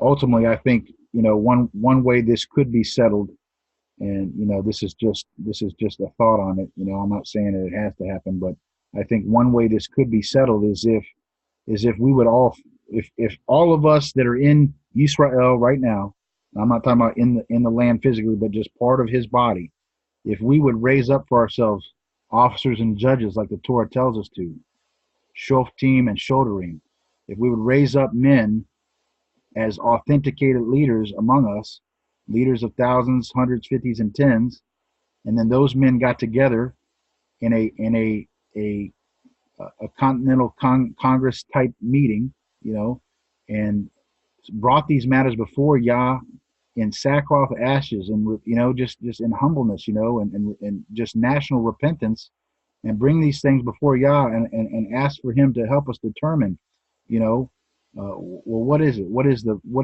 most accurate way to understand the calendar, or whatever, and even coming down to the matter of drawing lots on with these men gathered and assembled in Yeshua's name, drawing lots on the matter, because in Proverbs 16:33 it says the lot is cast into the lap, but its every decision belongs to Yah, and let Yah be the judge in these matters that sometimes we end up splitting hairs over. I would love to see that day come, but even beyond that, we know that Yeshua will make a restoration of all things sooner or later, and so one way or another we will all be on the same page. But I sure would love to see that we would raise up shoftim and shodarim, judges and officers among us, and that they could assemble in Yeshua's name and seek the Father's answer on that. Some kind of fleece test, some kind of a drawing of lots, and determine. Let Yah be the judge in these matters as to how it is determined. and we all might be surprised on that. We may all be surprised on that. If we one thinks that they're right and the other thinks they're right, and then Yah shows us something different than what we both had or whatever. So let's go to Brother Anthony here. Go ahead, Brother Anthony. Can you hear me okay? Yes. I just wanted to give a testimony on the verse that you said in Proverbs. The lot is cast into the lap, but the disposing thereof is of Yah. When I was incarcerated, this was a while ago, this was maybe about 5 years ago, I was in there with a man that was, his name was Loshane, and at first he was Muslim. He followed the Islamic religion, but he converted over to Christianity. And we would have Bible studies, and we would read at night. And we came across the verse in Proverbs, and he asked me, what does that mean? And I said, well, a lot is kind of like a dice, how they cast lots with Jonah. And he said, well, what if we pray about it, and we'll cast a lot, and we'll see what happens to me?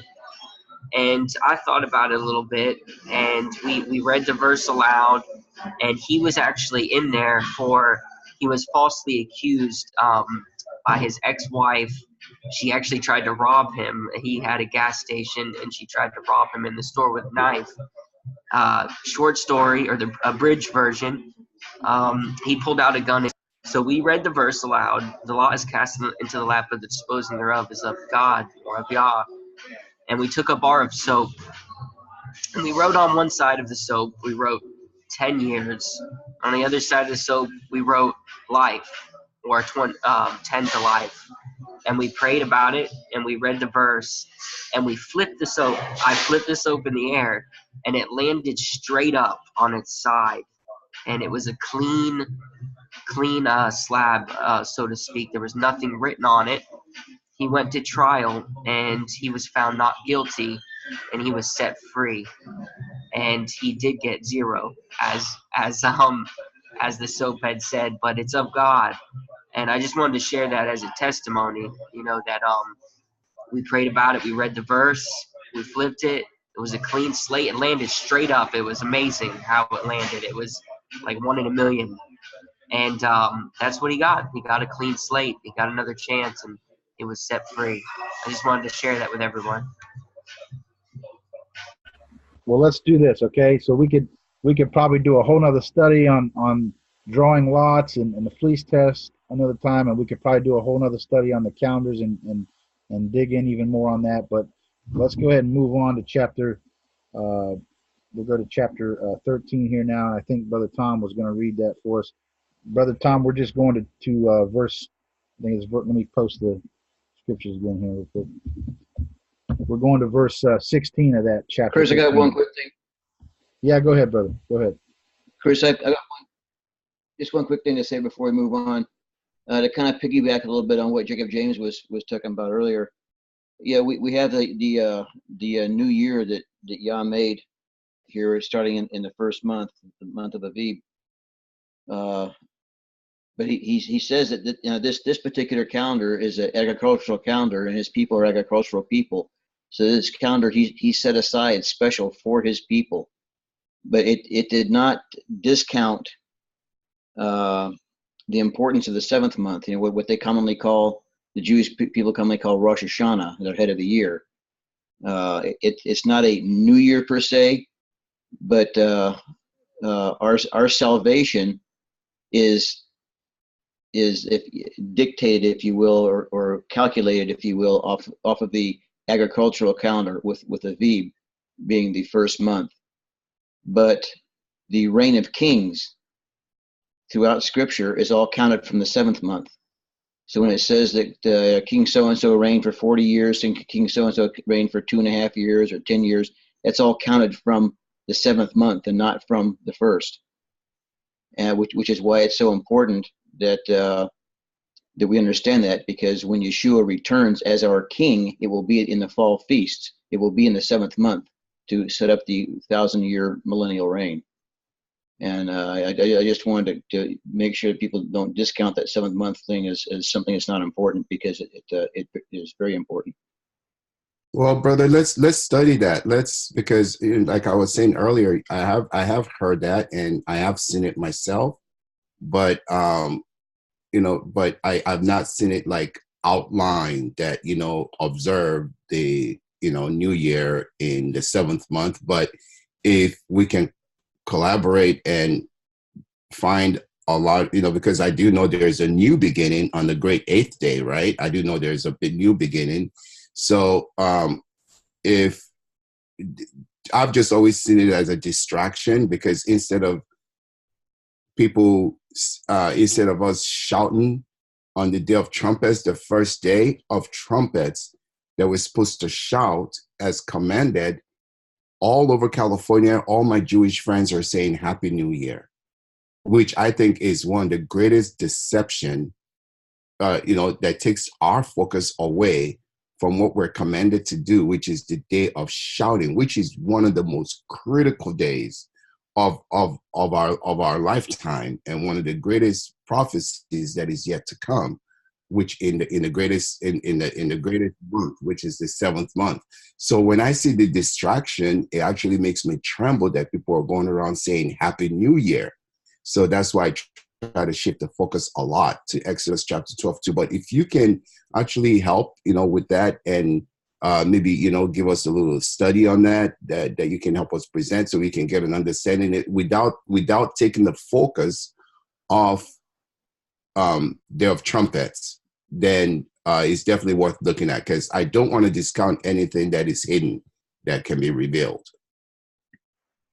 I agree with you 100% that it has become a distraction, and that's what Hasatan has turned it into. The junk running around and screaming Happy New Year and all this stuff is wrong. The understanding of the meaning of those feasts is of utmost importance. But what it has turned into, like the same thing with what Hanukkah has turned into and all these other things, it has been perverted by the very people that it was given to. So but yeah, I'd be happy to put something together. All right. Well, maybe we can do it, Wonderful. on a midweek study like we've been doing. That would be good, because we don't have any topics lined up for that. So right now, so that'd be great. So let's go on to Brother Tom there. You want to go ahead and read chapter 13 for us, verses 1 through 16?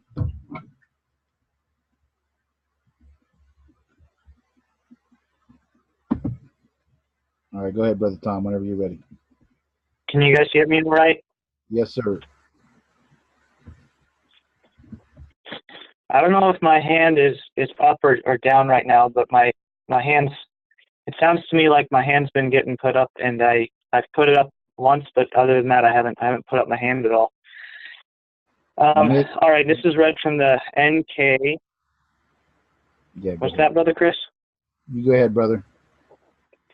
This is read from the NKJV, Exodus chapter 13, 1 through, you said 16, 18? Verse 16. 16 probably. All right, 1 through 16. Then Adonai spoke to Moshe, saying, Sanctify to me all the firstborn, whatever opens the womb, among the children of Israel, both man and animal. It is mine. A lot of versions that womb says matrix. I think I like that better. Sanctify to me all the firstborn, whatever opens the matrix among the children of Israel, both man and animal. It is mine. And Moses said to the people, Remember this day in which you went out of Egypt, out of the house of bondage. For by strength of hand Adonai brought you out of this place. No leavened bread shall be eaten. On this day you are going out in the month of Abib. And it shall be when Adonai brings you into the land of the Canaanites and the Hittites and the Amorites and the Hivites and the Jebusites, all the ites, which he swore to your fathers to give you, a land flowing with milk and honey, that you shall keep this service in this month. 7 days you shall eat unleavened bread, and on the 7th day there shall be a feast to Adonai. Unleavened bread shall be eaten 7 days, and no leavened bread shall be seen among you, nor shall leaven be seen among you in all your quarters. and you shall tell your son in that day, this is done because of what Yahovah did for me when I came up from Egypt. It shall be as a sign to you on your hand and as a memorial between your eyes, that Yahweh's law may be in your mouth. For with a strong hand Yahweh has brought you out of Egypt. You shall therefore keep this ordinance in its season from year to year. And it shall be, when Adonai brings you into the land of the Canaanites, as he swore to you and your fathers, and gives it to you, that you shall set apart to Yahovah all that open the womb, that is, every firstling that comes from an animal, which you have, the males shall be Adonai's. But every firstling of a donkey you shall redeem with a lamb. And if you will not redeem it, then you shall break its neck. And all the firstborn of man among you, among your sons, you shall redeem. So it shall be when your son asks you in time to come, saying, what is this? That you shall say to him, by strength of hand Adonai brought us out of Egypt, out of the house of bondage. And it came to pass, when Pharaoh was stubborn about letting us go, that Adonai killed all the firstborn in the land of Egypt, both the firstborn of man and the firstborn of animal. Therefore I sacrifice to Adonai all males that open the womb, that all the firstborn of my sons I redeem. It shall be as a sign on your hand, and as frontlets between your eyes. For by strength of hand Adonai brought us out of Egypt. Thank you, brother. Thank you. That last verse, looking forward to the Shema, Deuteronomy chapter 6. Anybody have any thoughts or comments or questions on this final passage here? Sister Jan, go ahead. Oh, well, I wanted to comment about what Max said, that he's coming in the 7th month. No one knows the day or the hour. And didn't he say the same way I went up into heaven is the way I'll come back down? I don't believe anyone knows except the Father when he's returning. So I don't think that, Max, please don't be upset with me, but you can't say that he's coming in the 7th month because you don't know. Janet, he says we don't know the day or the hour, but we also know the season. The season is the 7th month. Well, you don't know if it's the 7th month because the way he came, the way he entered is the way he's coming back. So I can perceive that maybe he's coming back on Shavuot. You don't know. You should say that. Well, it's just it's something that has yet to be fulfilled. These fall feasts, have yet to be fulfilled to the 100-fold measure, I guess you could say. And so that's why we're looking at that 7th month, because of trumpets and atonement, and of course the tabernacles or the wedding feast. That all those are just they have just such huge prophetic foreshadowing there, in those Moedim. So I think that's why there's a large. Well, I wouldn't point to that, because what if you're wrong, and then everybody's looking for that, and they don't realize that maybe it's before that, and it's on Shavuot. Well, there's some people that I've heard speculate that it's going to happen on like Pesach again and unleavened bread and all. So look, I mean, we could speculate, and ultimately the Father knows, but I do believe that we can kind of glean from the signs in the heaven as well. When you read in Revelation 12, the language that's used there about the dragon and the woman clothed the sun with the moon at her feet, all these are signs that can be gleaned in the heavens, and some of these things line up with the 7th month. And I'm not a date setter. I'm not setting dates. I'm just saying that we see patterns. Yah operates in numerical patterns, and he has his signature on things in numerical ways, and using the signs in the heavens. And so 2027, I would say is a candidate year. I'm not setting dates like these people that go on YouTube and make videos and get everybody all worked up, but we need to be able to discern the season. Well, it and says the here, well, it does say in Acts 11, men of Galilee, they said, why do you stand here looking into the sky? The same Yeshua who has been taken from you into heaven will come back in the same way you have seen him go into heaven. Right. So, I mean, it could be Shavuot. So I wouldn't say what month it is. We need to be ready at all times. It's good to be ready at all times. That's right. Okay, Brother Shane, go ahead, sir.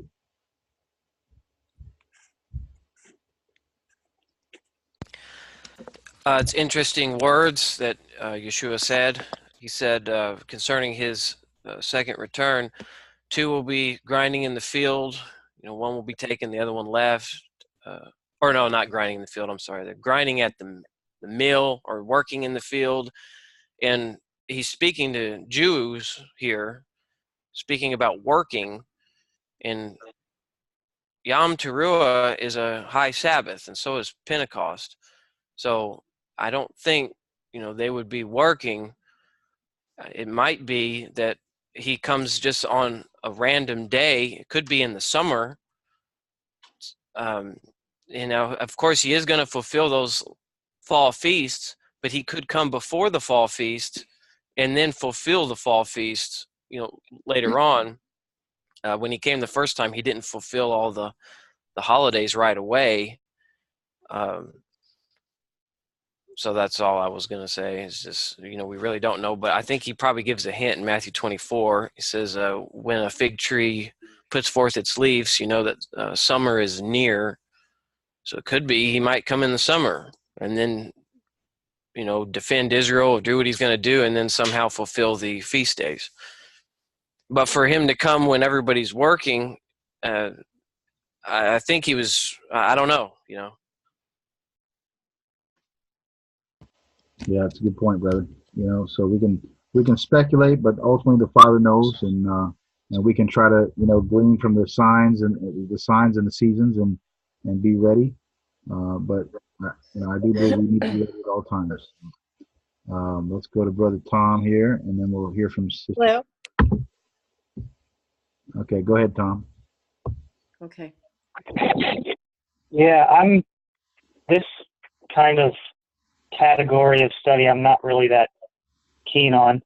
I'm more of like a conceptual kind of guy. I kind of get concepts pretty good.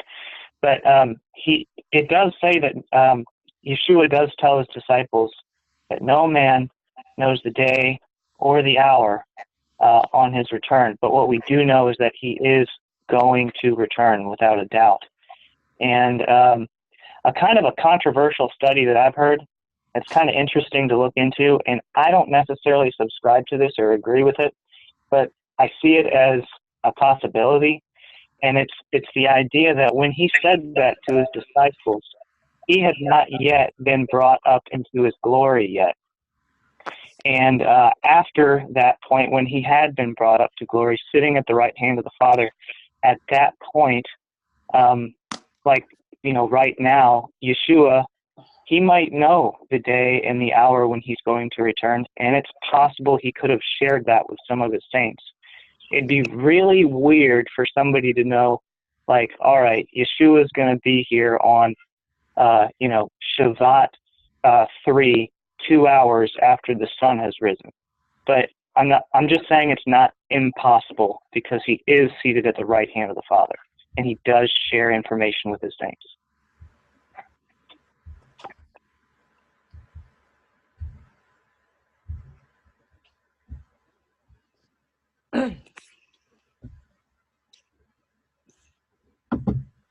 Okay, Sister Shelley, go ahead. Okay. Did you say me? Oh, Jan, did you have something I else? wanted to say that Yeshua said, pray that I do not come on the Sabbath or in the summer or in the winter. So pray. I mean, his wrath will be very fierce on the Sabbath, and in the summer it'll be very hot. There won't be any air conditioning if he comes, probably, and no heat if he comes in the winter, I would think. All right. I think it says pray your flight not set on the Shabbat. Pray that your flight does not. Okay. Fleeing. Thank you.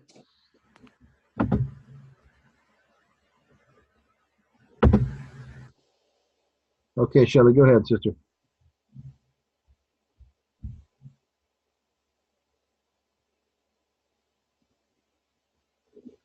Okay, I was just going to say just a few things. You know, there's a few scriptures in the Bible that do tell us when the beginning of the year is. One is in Genesis when Yah is talking to Noah, and he says this is the first day of the month to you. And then again in Exodus, and then he tells us, you know, what that is. And there is, you know, the seventh month. You know, for example, in the seventh month, on the 10th day of the month, it's the Day of Atonement, but it's also the day that you pronounce the year Jubilee. It doesn't mean that the Jubilee starting right there in the seventh month, on the 10th day of the month, he's proclaiming it beforehand. You know, so that they don't plant and they don't harvest, you know, in the next coming up year. So I think if we just directly stick with the Bible, you know, and what it says, and I do believe that, you know, he did put the month Aviv there. It's like Max said, this is a calendar, you know, that is off of agriculture. You know, it gives you a glimpse. One of his feasts are like the first fruits, you know, you're to give parched corn or dried, or, you know, he gives you these examples of what to bring, and you're not to eat any bread until you bring this offering, you know. And so I think it's just better if we just stick to the Bible, and if we don't know, we don't know. The Bible says something very, very awesome about if you don't know, you know, it's okay. You know, you don't need to speak on these things, you know. So, I mean, there's a lot of stuff in this word that, you know, I'm not there yet, or, you know, so I just don't speak on it because I really don't know. Because if the word doesn't say, you know, it's better not to speak about it than to say something that might not be right, you know, and then you share that information with other people, and then other people take that information and they feed other people. So that's all I wanted to say. All right, very good. Yes, let's stick with the word as much as we can. I mean, we can glean things from historical records and historians and all these things. You know, we can glean from that, but the core truth that's in the word is what we got to stand on first and foremost. And if we don't know that and we're not grounded in that, then what business do we have looking at anything else? You know, Talmud or anything. You know, other books, whatever. So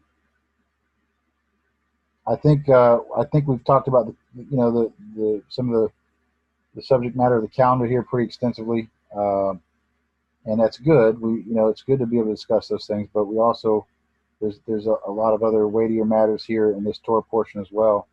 I think that we can kind of lose focus on when we get off onto calendar discussion also. Does anybody else have any more comments or thoughts or questions on the Torah portion that we've read here on a matter of these the plagues, the Exodus here, the Passover, anything else like that before we go on to the prophets?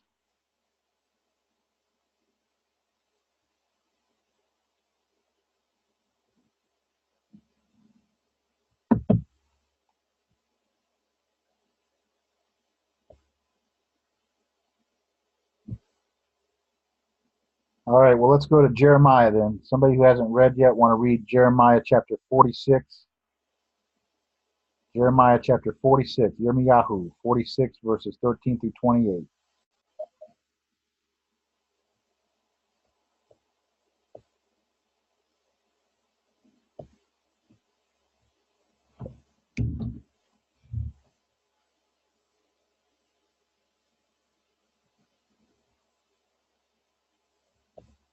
Jeremiah 46, verses 13 through 28. Anybody want to read?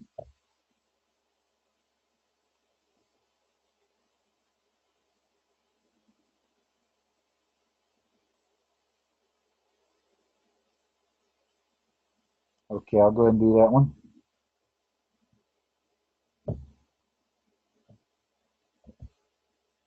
I'm reading from the ISR, the scriptures.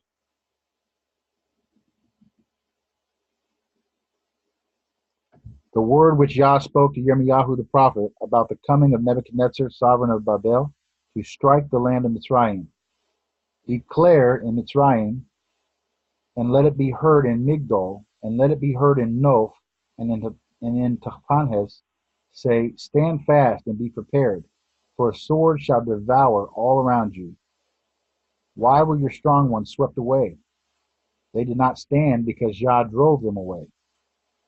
He made many stumble. Indeed, they fell over each other and said, arise, let us go back to our own people and to the land of our birth, away from the oppressing sword.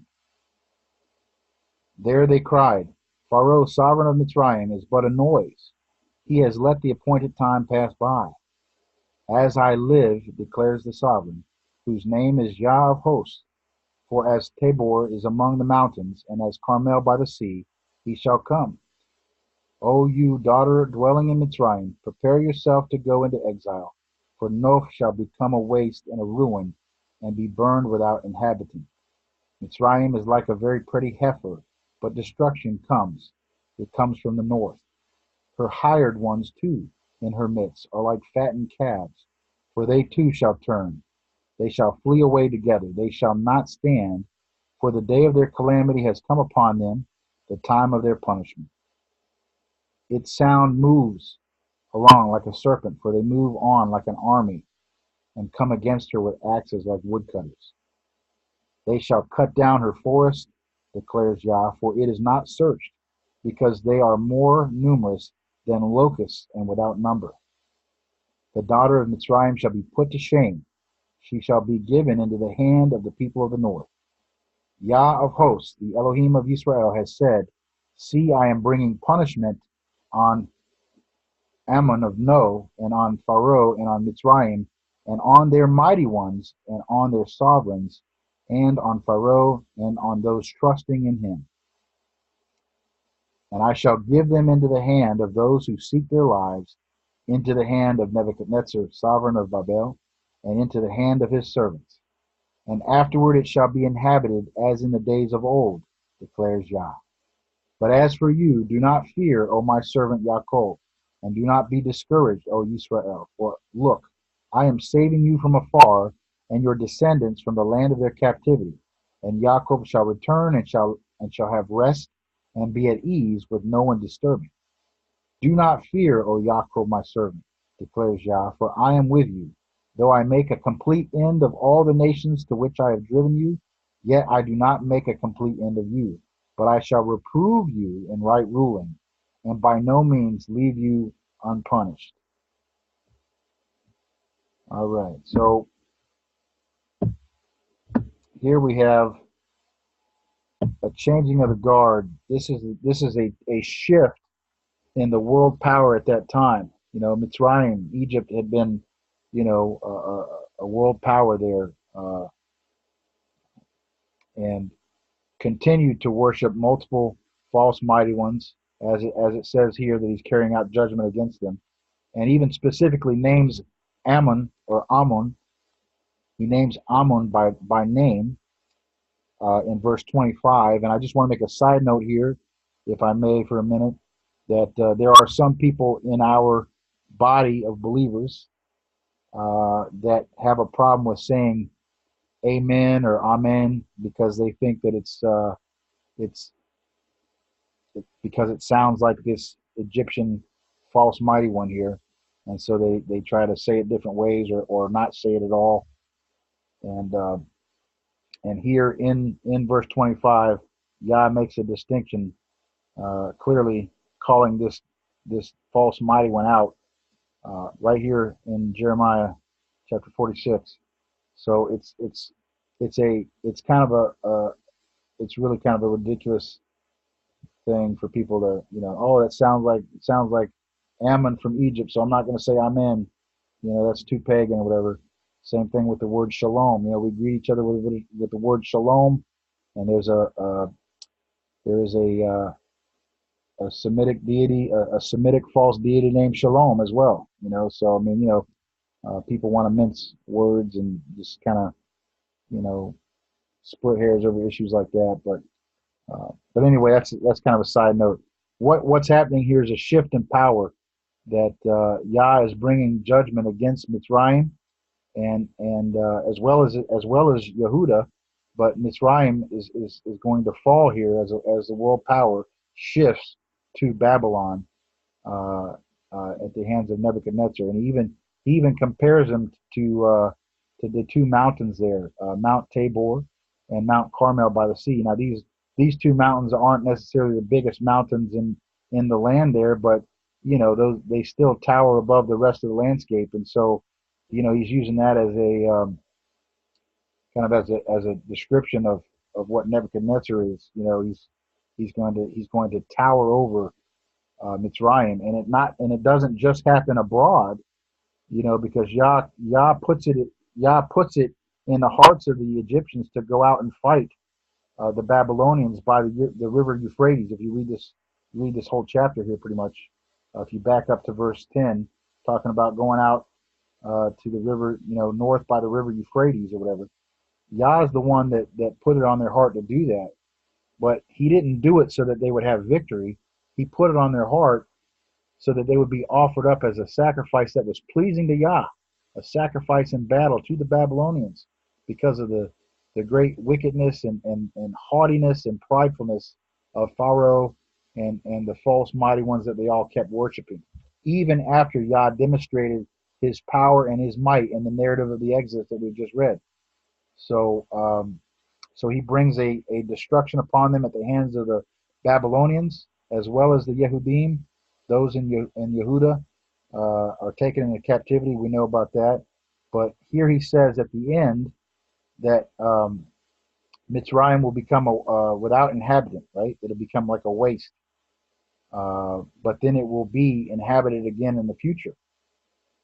It says that in verse 26. And afterward it shall be inhabited as in the days of old, declares Yah. And that's what we see today. I don't know that there's anybody dwelling in Egypt today that can trace their genetic line or whatever all the way back to the Egyptians there. I don't know if that, I don't know if that's a thing or what, but but there are people dwelling there today, and it's not, a wasteland. But anyway, that's some of my thoughts on this passage from Jeremiah. Anybody else have any thoughts or comments on that? Sister Jan, go ahead.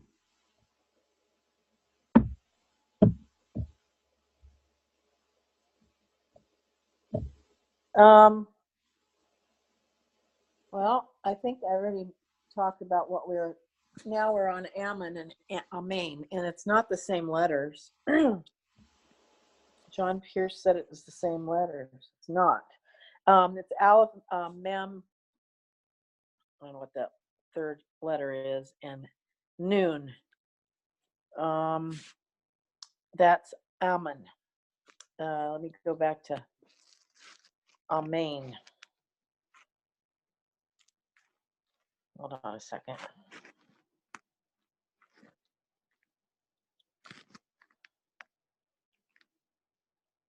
Yeah, it's not the same. That's not a Yud, is it, after the Mem? For Ammon? No, that's an Aleph, Mem, Vav, and a Noon at the end. That's a Noon Sofit. That's the final form Noon. So Yeah, it's Amon. that's for right, Ammon. But This is so this is not the same strong.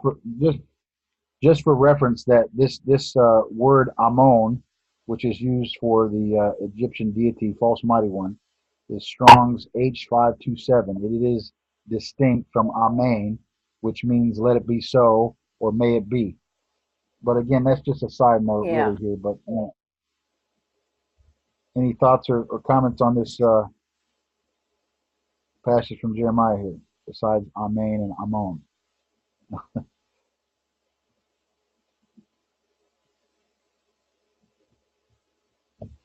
Well, some might want to take note that where it says mighty ones there, the word in Hebrew is Elohim. Same thing as what we call our God, our Elohim. Same thing, same word.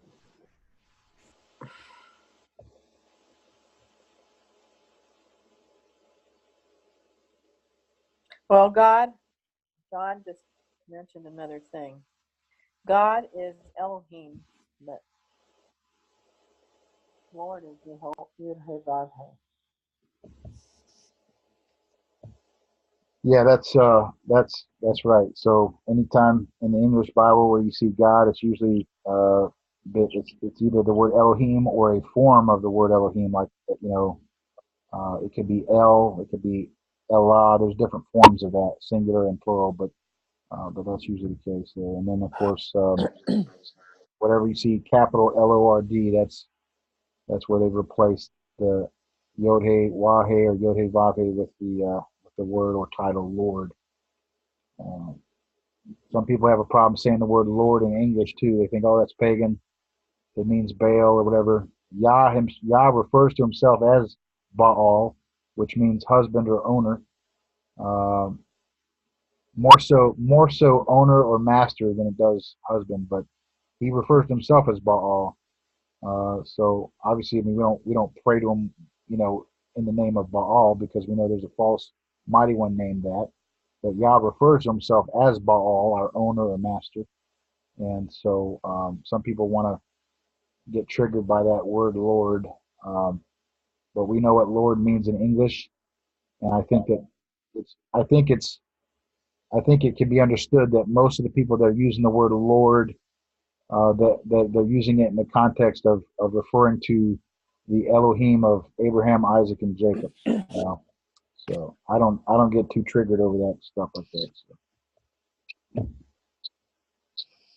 But I also prefer to read his name, rather than replacing it with a title. All right. Well, if there's no comments on Jeremiah here, then we'll go on to the Brit. People just need to be corrected. Say again. People just need to be corrected. People just need to be corrected when they're saying that Ammon, the Ammonites are the same, is the same as Ammon. It's not. Yeah, it's different. Two different words. That's right. Two different words.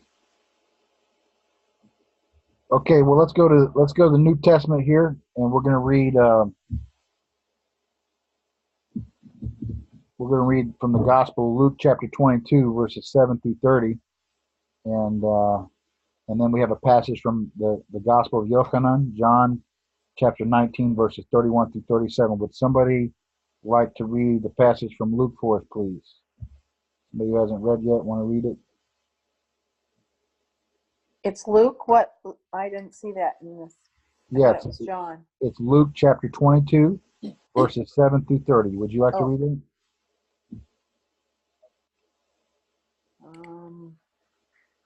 I'd rather read John. Okay. All right. Well, somebody else want to read Luke, and then she can read John afterward?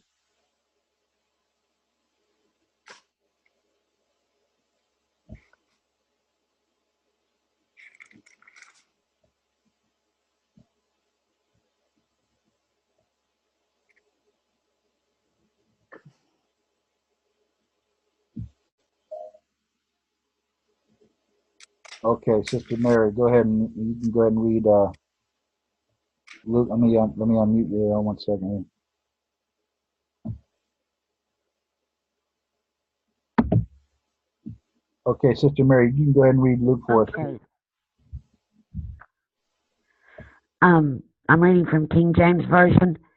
Then came the day of unleavened bread, when the Passover must be killed. And he sent Peter and John, saying, Go and prepare us the Passover, that we may eat. And they said unto him, Where wilt thou that we prepare? And he said unto them, Behold, when ye are entered into the city, there shall a man meet you, bearing a pitcher of water. Follow him into the house where he entereth. And ye shall say unto the goodman of the house, the master saith unto thee, where is the guest chamber, where I shall eat the Passover with my disciples? And he shall shew you a large upper room furnished, there make ready.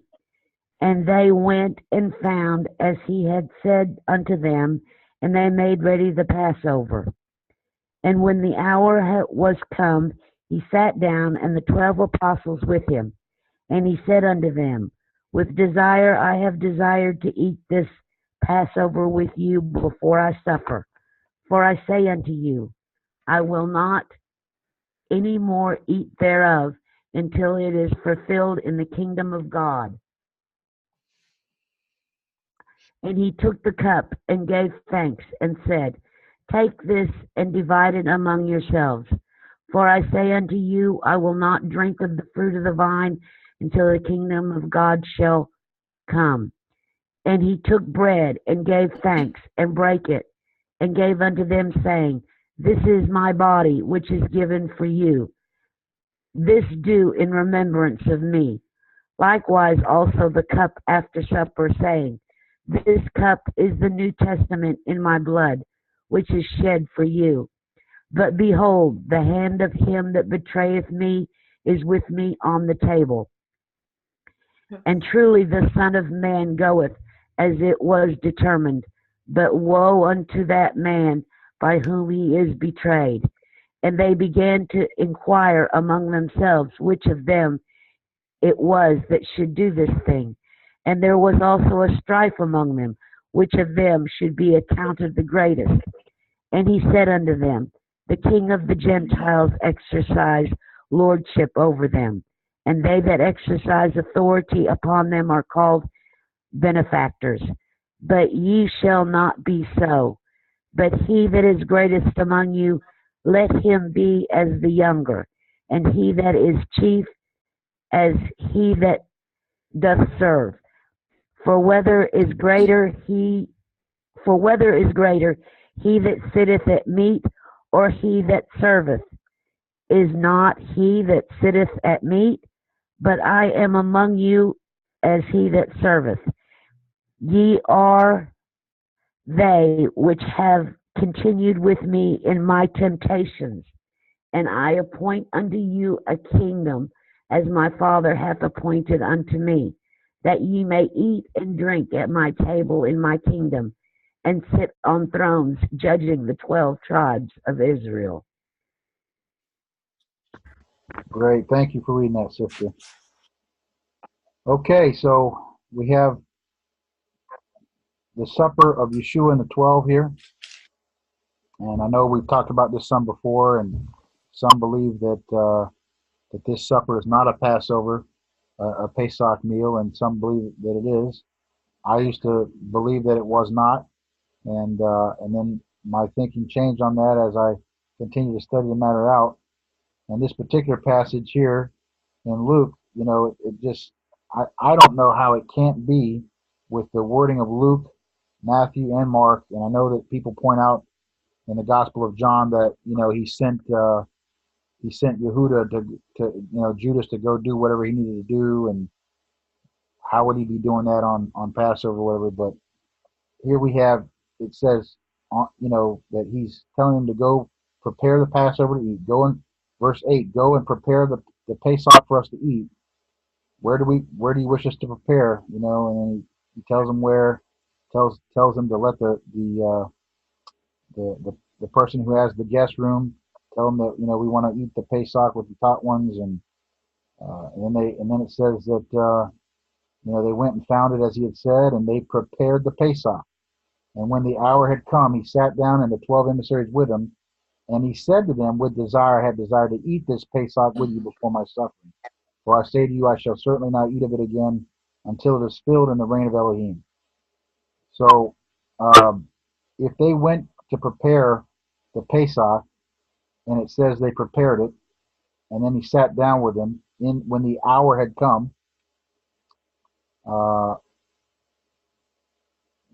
then you know, that's where I'm at. You know, I know some of you guys see it differently.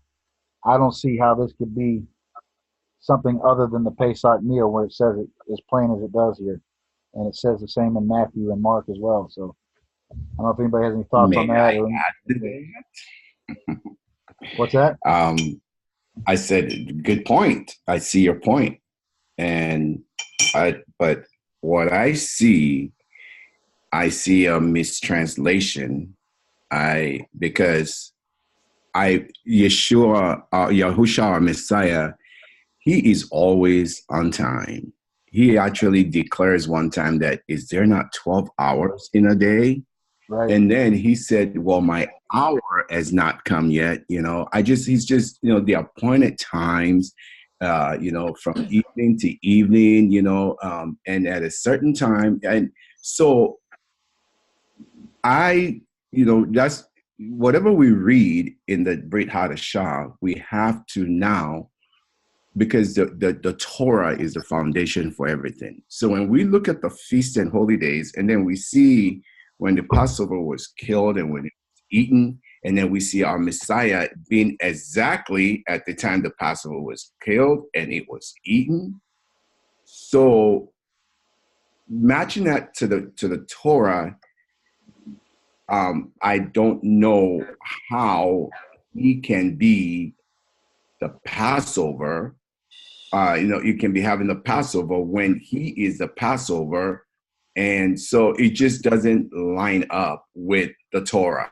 So, like doing I know if you can't eat the Passover at the time, and then you can eat it next month. And it gives you specifically, about doing it next month. But I just don't see people celebrating the Passover.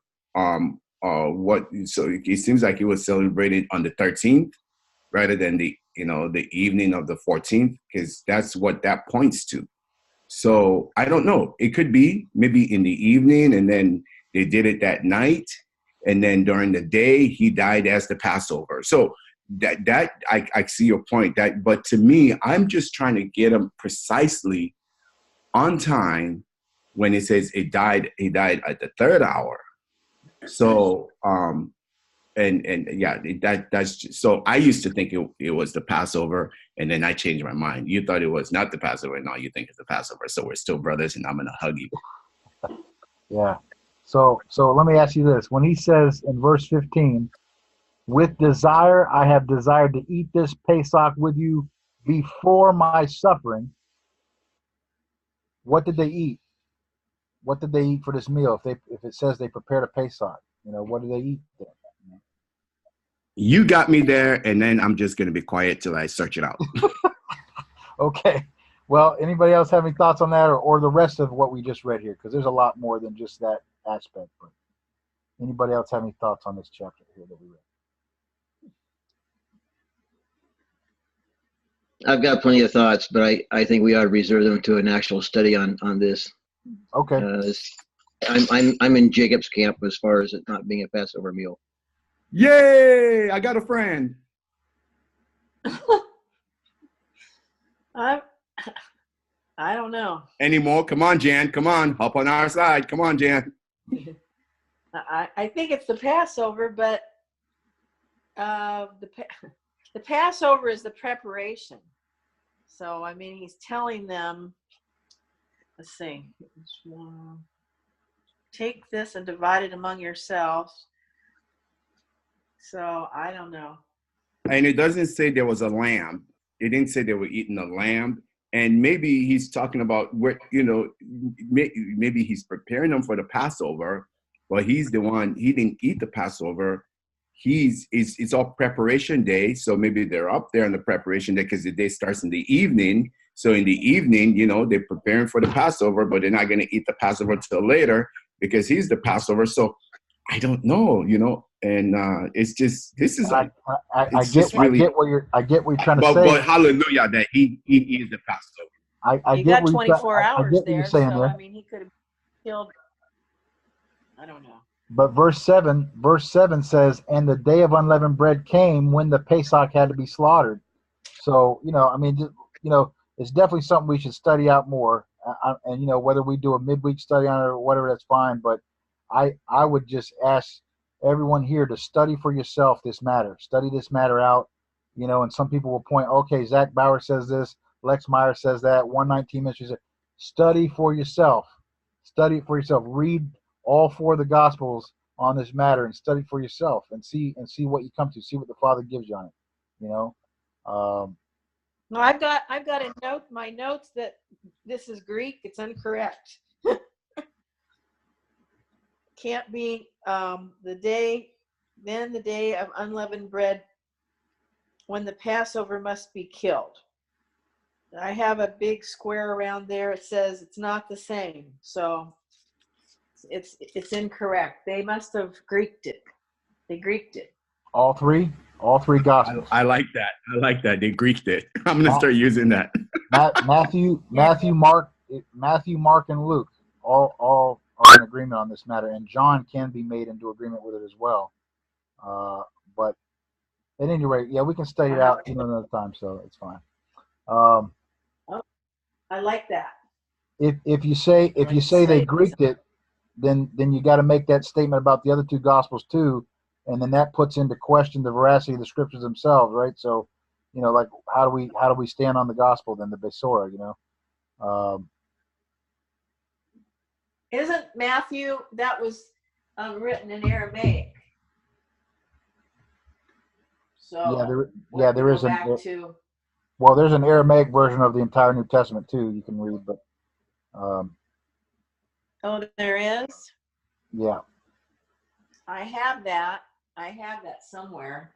I don't know where it is, but it's hard to understand with the translation. Anyway. So, you know, like brother Jacob said, you know, that these things need to line up with Torah, but again, Torah points to Yeshua. You know, it says in Romans, you know, Romans 8 says the goal of Torah is Yeshua, Messiah. And so we know that the Pesach is really just a shadow and a type of what Yeshua would do in the future. And we know that Yeshua is said to be the lamb slain before the foundation of the world. But we know that he's not literally a lamb, and that people literally do not eat his flesh, right? So, you know, we know that he's fulfilling spiritual things here in a greater way than the Pesach ever could have made a covering over somebody's threshold. Yeshua makes a covering for our sin, you know, and covers us so that death passes over us. The second death, we have no part in the second death. So, but yeah, let's get into a study sometime. Brother Max, whoever else is interested, we'll get into a study on this matter, because there's a lot more to it. I'd also like to have a study on the prophets. So, you know, let's plan on that. I'd love to, you know, discuss that. Sure. Well, let's just wrap up with we'll go ahead and go to the Gospel of John here as well. Oh, I'm sorry, we got Brother Bobby or Sister Shay. Go right ahead. I just want to be clear and ask a question, guys. The question is whether he was, you're asking whether he was the Passover, on Passover, or whether he took it's a pre-Passover meal, right?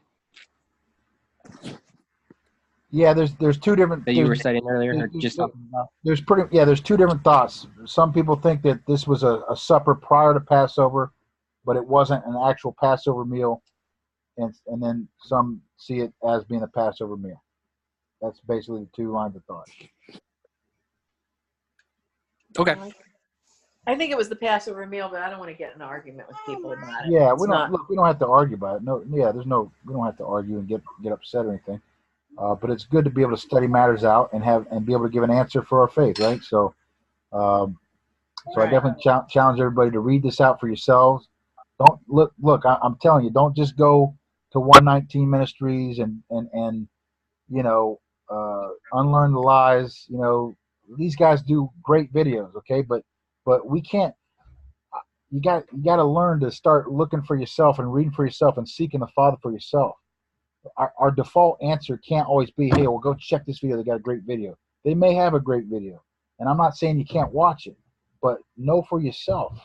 Read it. See if you can prove it out for yourself. This is a good exercise here, right? It's a good exercise for us to be able to do this ourselves. Imagine a world without YouTube and you know, the other video, Vimeo and all these things. Imagine a world without that. You know? How do we prove these matters out? We've got to study for ourselves, show ourselves approved. Did you want me to read or not? Yeah, go ahead. Go ahead and read Gospel of John there, chapter 19, verses 31 through 37. Okay, then I want to sing Bo. All right, 19, 31. Therefore, because it was the preparation day, this is New King James Version, Concordance. Nelson. I like Nelson. Okay. Therefore, because it was the preparation day that the bodies should not remain on the cross. Was it a cross or was it a tree? Both. Okay. Remain on the cross on the Sabbath, for the Sabbath was a high day, it has in parentheses here. The Jews asked Pilate that their legs might be broken and that they might be taken away.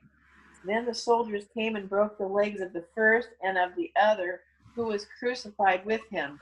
But when they came to Yeshua and saw that he was already dead, they did not break his legs. But one of the soldiers pierced his side with a spear, and immediately blood and water came out. And he who has seen has testified, and his testimony is true, and he knows that he is telling the truth, so that you might believe. For these things were done that the scriptures should be fulfilled. Not one of his bones shall be broken. And again, another scripture says, they shall look on him who they pierced. All right, very After good. this, Joseph, so that's the end? Yeah, that was You just don't want that. me to read 38? Yeah, just till 37 was good. Thank you, sister. Oh, okay. All right. Oh, All right. sing that song, Bo. Anybody have any other thoughts on these passages from the Gospel of John here, or the others we've read, or anything else we've read today?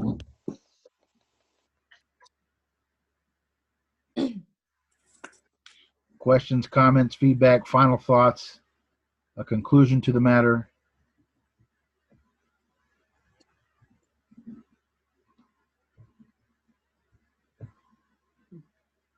All right. Well, this concludes our Torah Jewish study of people- Bo. What's that? Go ahead. I wish the Jewish people could see. I wish the Jewish people could see this Oh, yeah. truth Well, we pray that he opens everyone's eyes, right? about Yeshua. So this will conclude our Torah Yes. study of the portion Bo, and we will